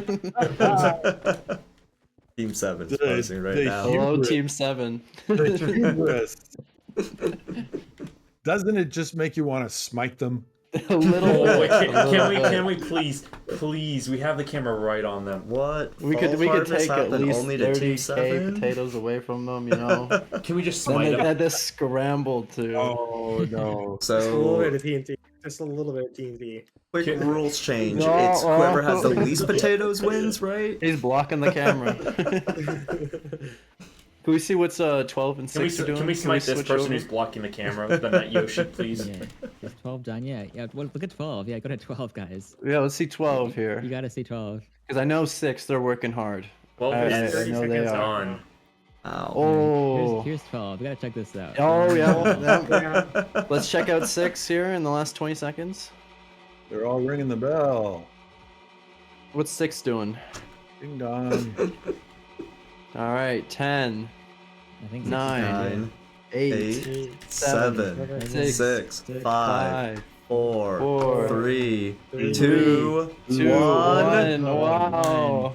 And All that is done. it. A A successful potato. 50,000. That's crazy. So number 7. Lucky First number place. 7, first place. The super secret society of geese. Number 12, 24K. Coming in Yes, second. the Disciples of Sun Tzu is Team 12, so good job to those guys. Good job. Team 6 is the Devon Haters, of course. With in third place. And 13th, or 4th place, is the Min-Maxers. Interesting. Min-Maxers And did Team not 14 is min-max in enough. 5th place, and they're called Patata. Interesting name, Team 14. Team 7's gonna get the Alright. win on this one. Yep. I'll be honest, I'm kind of disappointed in the min-maxers. I expected more. Their name says it all. They didn't min-max. It should have been more max and less min. Yep, indeed. Definitely. Hey, Nikki, do you want to start another podium and invite all of us to the speaking thingy? Yeah. Can you do that? Okay, so we're gonna do another podium and do like a closing announcement for everybody. Sounds good. And Nikki will invite us. Let's go. I'll tell them to. Oh yeah, have all cameras on in the Discord. Okay, yeah, Go I for can do that. I'm just gonna do the announcement first. Sounds good. I'll be. I'm so clue. That was exciting. It was that very thrilling. exciting. It really was. That was really riveting. Never once would have thought a potato contest would be as thrilling as that was, and as entertaining. You know, sorry. No, go right ahead. Go right ahead. I was gonna say, like, I was just telling like my friends, my coworkers, I'm like, yeah, I'm doing this thing. It's on Minecraft. The contest is about potato farming and who can do the most. And it was just that simple. Why? But explaining that it is done for a good cause. I mean, even if I move my head, how much was raised is still a good amount raised. That's a lot of money. That is a lot of money. And any viewers in the chat, if you want to donate right now before we get into our closing announcements, our last minute stuff, please do. Link is in chat. It's pinned. Visit the Discord. It's in the announcement page or announcement tab, I believe. We would greatly appreciate it. All right, so we're back onto the lobby. So allow the winning teams to take screenshots of the winning team, and then we'll also do an interview with them. So, yeah, first, let's try to find a place for Techno to add. Make sure you guys aren't in the screenshot. Sam and Nikki. I will move out of the way. I'll hide behind this pillar here.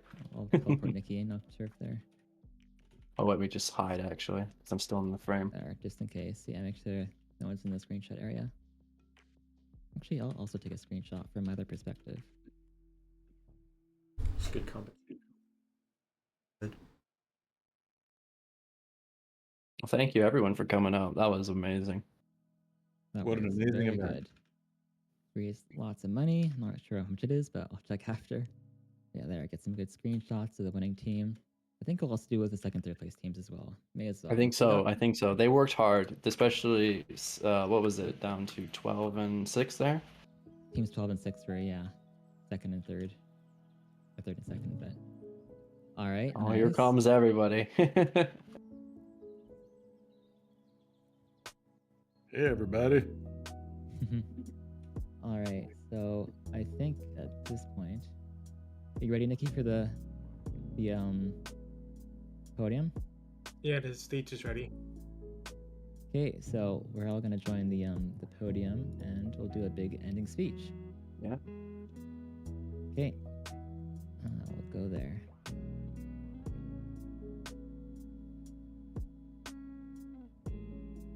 And Techno Dad, you have a lot of people ready to. Oh, he's gone.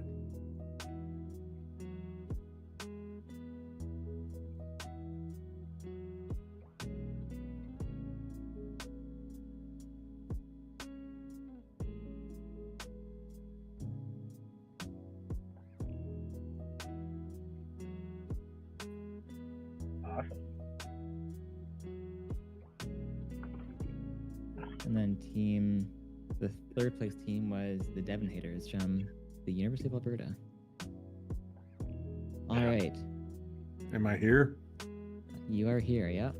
So now we're on the main stage, and there's still people in the voice chat, so I'll tell them to get to the stage. It's asking me to join the stream commentary VC. Who's saying that?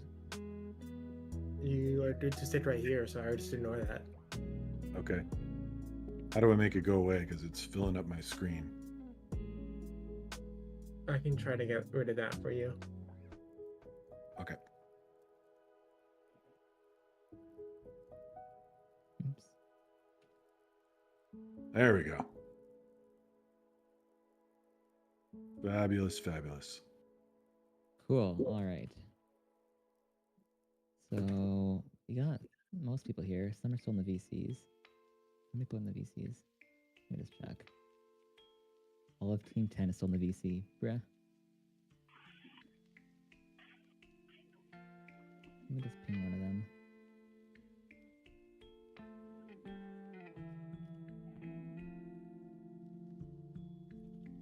I'm just going to creep around up on the stage here. How do you do spy crab in Minecraft? How do you do what? Sorry? Spy crab? Nobody knows what that is. Yeah. It's a Team Fortress 2 thing that was popular like 10 years ago. Oh.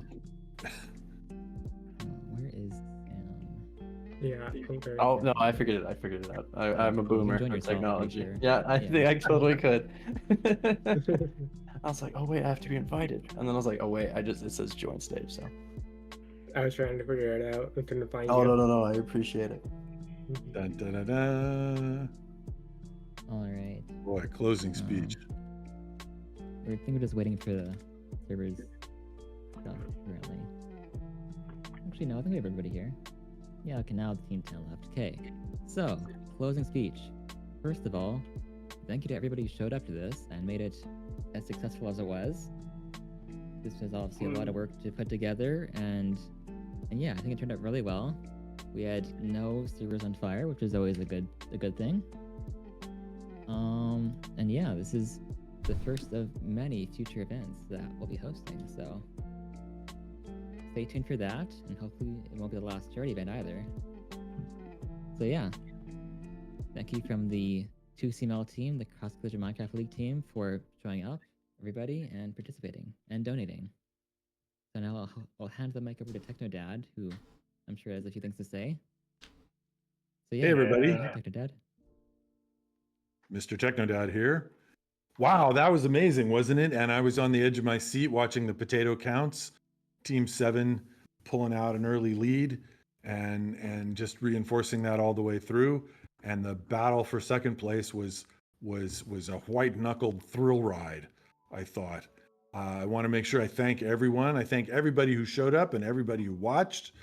Thank you to the Canadian Intercollegiate Minecraft League. Did I say that right? Cross-Collegiate Minecraft League. Thank you so much almost for... What's that? Almost got it. Cross-Collegiate Minecraft League. Cross-Collegiate Minecraft League. There we go. Hey. Let's go. Yes, those people, whatever their name may be, I thank them. And Apex Hosting and everybody who donated to the One of Us Global Foundation, which is a really excellent organization that is got a lot of very cool things planned for young folks.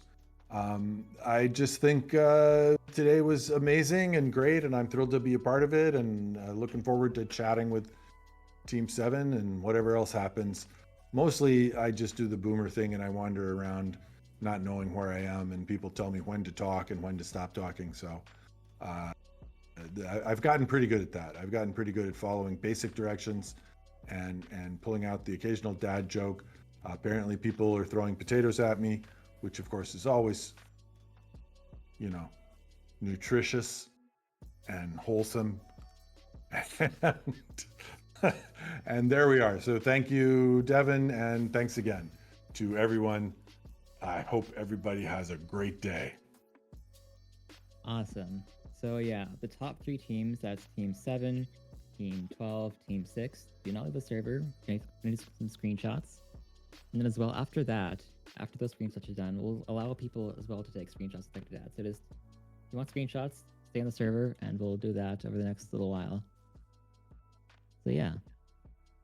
Also, Techno Dad, maybe just turn on your camera, I think, on Discord. Oh, did it turn off again? Yeah, sometimes. So anyways, I'm sure the admins are hearing this. If you want to swap out Team 12 on the stage now, that's the second place team. The Disciples of Sun Tzu. Thank y'all for coming out. Great turnout. Great game. And also last time, thank you to Apex Hosting for giving us the servers and providing such awesome customer service. There's a lot of work to get these various servers set up for this event, so they definitely helped us out a lot with that. I'll check out their link in the announcement, as well as Silent MC. So Silent is a parkour server, which has an amazing builder team, as you've seen by this lobby, an amazing developer team, as you've seen by the event. And they've also provided us with playtesters, which help ensure that the event ran smoothly. So they also played a huge role in this event into making it work. So shout out to them. Anyways, yeah, now we'll start swapping out teams on the podium for the screenshots. Any final comments, Sam or Nikki or Noah? No, I mean, it was great. I mean, thank you guys so much. I mean, Arizona for doing the amazing like sponsorship, like stream. I wasn't really sponsorship, but like that commentary was great. I loved chatting to everybody and just like seeing all the teams play. That was fantastic. So thank you guys. Even though, admittedly, I was at work during the whole event, I had my earbuds in. I was listening to the stream. It was great. Great event. Great turnout. And you know what? I can't wait until we have another thing going, like something like this going on again, which I'm sure will be not too far in the future. And thank you everybody for coming. We really appreciate you coming by and just having a fun time. And love you all. Yes, of course. And thank you to our University of, I forgot who did it, who helped us with the stream as well. University of Arizona. To Arizona, yeah. Arizona. Thank you again. And thank you, Techno Dad. Can we ever get a round of applause for Techno Dad for coming out? Thank you. Round of applause in the chat for the Techno Round Dad. of applause. Round of applause, come on. It's not being Thank you, picked up Techno by Dad. I'm clapping. Thank you, Devin, for allowing us to stream your guys' event. Damn, guys, come on. The chat makes me laugh so much. There's so many awesome. Yeah, and if you enjoyed the production of the stream, definitely check out the University of Arizona for their future streams. They do lots of esports casting and various other things, so definitely follow them on Twitch if you're watching the stream. And yeah. Very cool. Okay, so now I think the admins are swapping out players for the screenshot. Let's let them do that. What we could do right now, actually, is interview the winning team. So, Team 7. I need to get their usernames. Bring them up on the podium here. Actually, what we could do is just join their... actually, no, yeah, I'll do the podium thingy. Yeah. Actually, Techno Dad, while they're getting the next thing set up, I want to say a thank you specifically, because your son influenced my sister's art channel. Oh.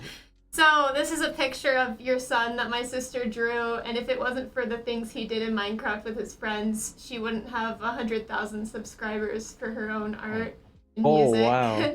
So shout out to Happy Draws. She's my younger sister. And thank you, Techno Dad. She's gonna be very excited that I announced her in front of her hero's father. So thank you. That's on their Twitch stream here. That's yeah, thanks. Yeah. So just like, comment, subscribe, ring the bell, do all of that for our channel, please and Donate. thank you. Donate's the donate. important thing. Donate. That's the important thing. Donate, please. Donate, If you please. can. Hit subscribe. Subscribe too. And yeah, stay tuned for future Cross-Collegiate Minecraft League events. We could do a Q&A right now, with the chat. If anyone wants to ask any questions. Yeah, sure. From the I love time. that. We have one chat thing from ours. Real quick.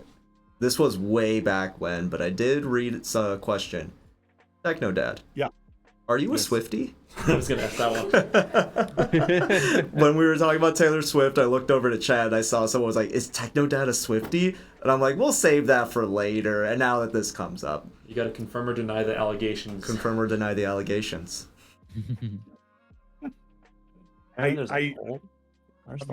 not particularly familiar with Taylor's music, but every time I see her in the news doing something like encouraging people to vote, I think to myself, that is a good example of a human being using the attention that they get from their art for a good message. Not everybody who gets that much attention uses their powers for good instead of evil. So I applaud her for that. And much beyond that, I don't know a whole ton about her. I couldn't have said it better myself. I don't know much about her, but she's using her platform for good, from what I've seen. Yeah. Yeah. Just waiting on chat to ask any questions. Now's the time. If anyone else who's currently on this casting can ask their own questions, go for it while we wait for chat. Somebody asked what I mained in TF2. It was generally engineer was number one and demo man was a close number two. Because my problem for me is that I'm left-handed, but I mouse right-handed, so I will never have that kind of, pinpoint precision with aiming that, for example, my son did.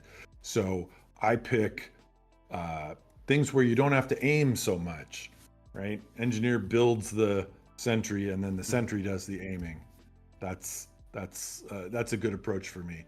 Someone asked what my favorite Pokemon was. I'm gonna go with Munchlax. Ooh, Munchlax. Wow. Oh, absolutely. A classic. I love it. I must ask, do you have a favorite version of Pokemon? Oh gosh. So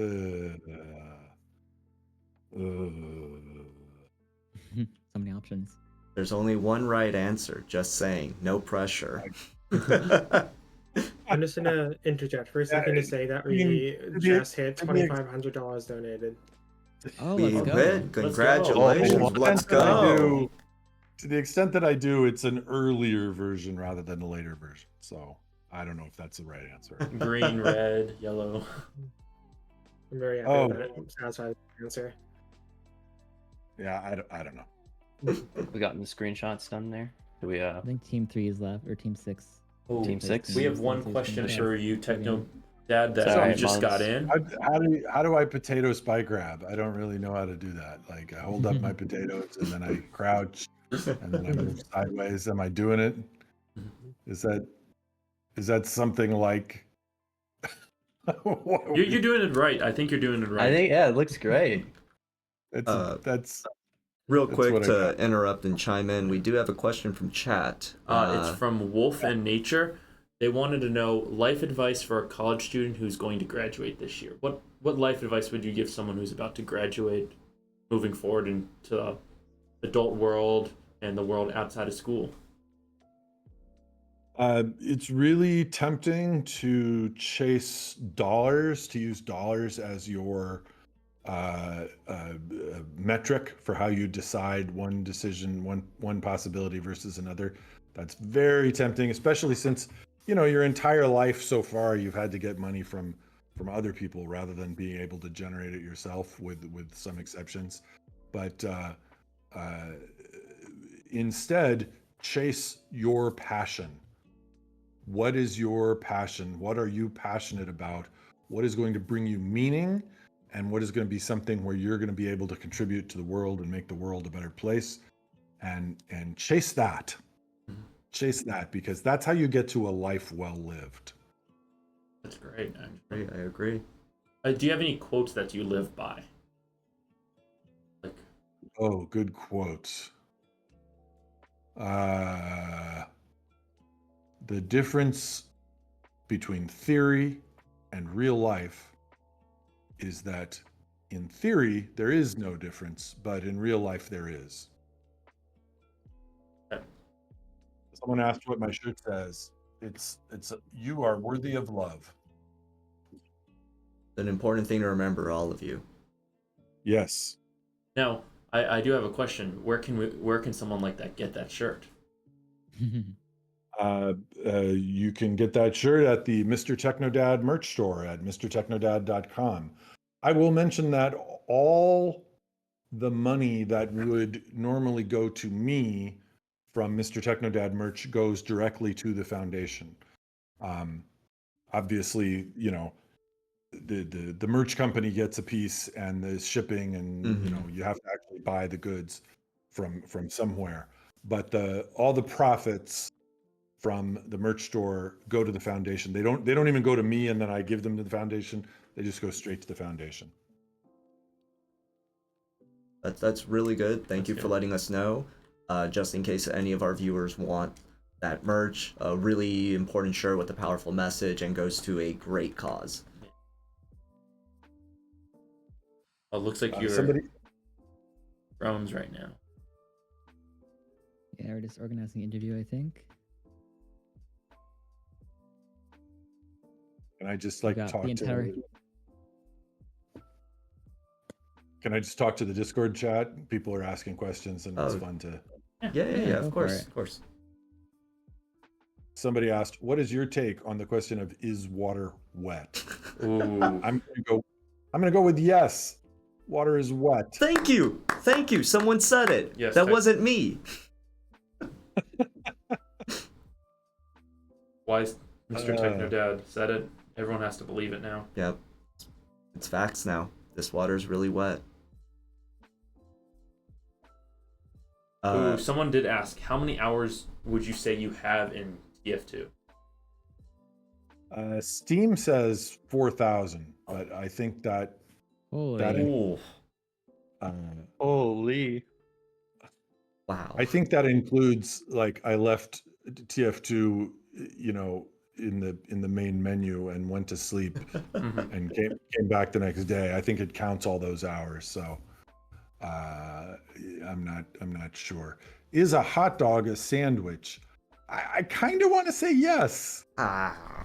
It's not a very good sandwich, as it's not a very good example of a sandwich, which is not to say that hot dogs aren't good. I'm just saying it's not good as a sandwich per se, but it kind of qualifies. All right, we got another question. Favorite dad joke? Oh boy.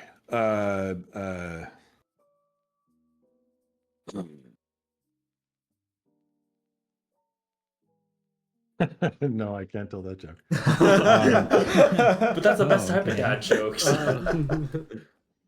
Okay. I mean, we're all...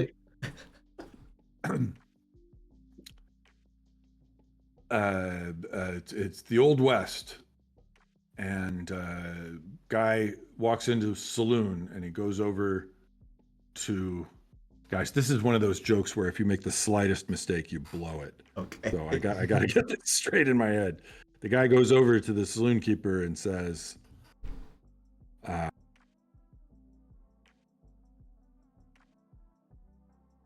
he says, I'm looking for the paper bag bandit. And the saloon keeper says, I don't know anybody like that. What is he wearing? He says, well, he's got a brown paper bag shirt. He's got a brown paper bag pants. I really should not look at the chat when I'm trying to talk. And a brown paper bag hat, and there's a reward. And the saloon keeper says, well, what is he wanted for? And the guy says, rustling. That is bad. Oh. Yeah, I do understand your The chat is kind of crazy. Oh man, We got a that's lot of a undead. solid dad joke. I understand why you gotta like think about it. There's like yeah. There's a lot of good jokes like that. I know a lot of Spanish jokes that it's like when you try and translate it, it makes zero sense. But when the moment you say it in Spanish, it's like, I get it. That was funny. Well, I must ask. So, I know a lot of fathers have this where they tell their kids one phrase over and over again. Like whether they did something dumb or something like that. What is one phrase that you tell your kids a lot that they're like, come on, Dad, why do you keep on telling us that? Or they can like predict you saying it. So I have lots of mottos, and like I mentioned earlier today, I talked about all the way out versus all the way in. That's a phrase I have been known to use, but or don't drop the broccoli, I say sometimes. Usually when one of my kids has dropped some broccoli, but in other times as well. A dopey phrase that I use is don't lose control of your instrument. And it applies, it isn't even a real message, because if somebody trips, what your instrument is depends on what you're doing, right? A singer's instrument is their voice. An actor's instrument is their body. A violinist's instrument is left as an exercise for the user. But whatever instrument you're working with, if you drop it, then that's probably not a good thing. I'll tell you what though, my wife just texted me something that I say way more often, and I think that's a much better example of a phrase that I say. Yeah, she just said, you say that all the time. A phrase that I say to my kids all the time, whenever anything gets the least bit difficult, is I say, I just want you to be happy. That's the goal. The goal is not to be rich. The goal is not to be famous. The goal is not whatever. The goal is to be happy. I just want you to be happy. In this situation where things are difficult and you're trying to decide between this or that or whatever, what will bring happiness? What do you need to do? What do you need to do to bring forth your happiness? Do that. My wife is in fact watching, yes. All right, I hate to interrupt the questions, they're really good, but let's do the interviews with the winning team. Yeah, let's do that. Let's start inviting into the stage. Error, and I'll do it as well. I'll just put a list of players and we'll invite them to the stage. A round of applause in chat for the winners. We're gonna wrap up our side of Yeah. the stream. So conversations between Mr. Technodad and the winners will be great. But then also thank you again, Devin, for allowing us to stream, and then also thank you to the staff and sponsors. But then also big thank you to Mr. Technodad. I watch Technoblade all the time. It was great getting to talk with you. I was a big fan. But yeah, it's a dream come true to get to talk to you. But then thank you again, and hope you have a great day. And my wife says hi to chat as well. I say hi to chat. And also, any way you can, donate to the One of Us Foundation, and we're at 2,600. Go to Technodad's store, buy merch. It'll all go to a good place. But yeah, that'll be from our side, all wrapped up. Thank you again. Thank you very much. Thank you Arizona Esports, for hosting the stream. Ooh. Went really smoothly. Thank you. Everyone have a good night. A good one. All right. So I'm going to start bringing in the people. Oh, I have their Minecraft names, not their Discord names. If you wanna- no.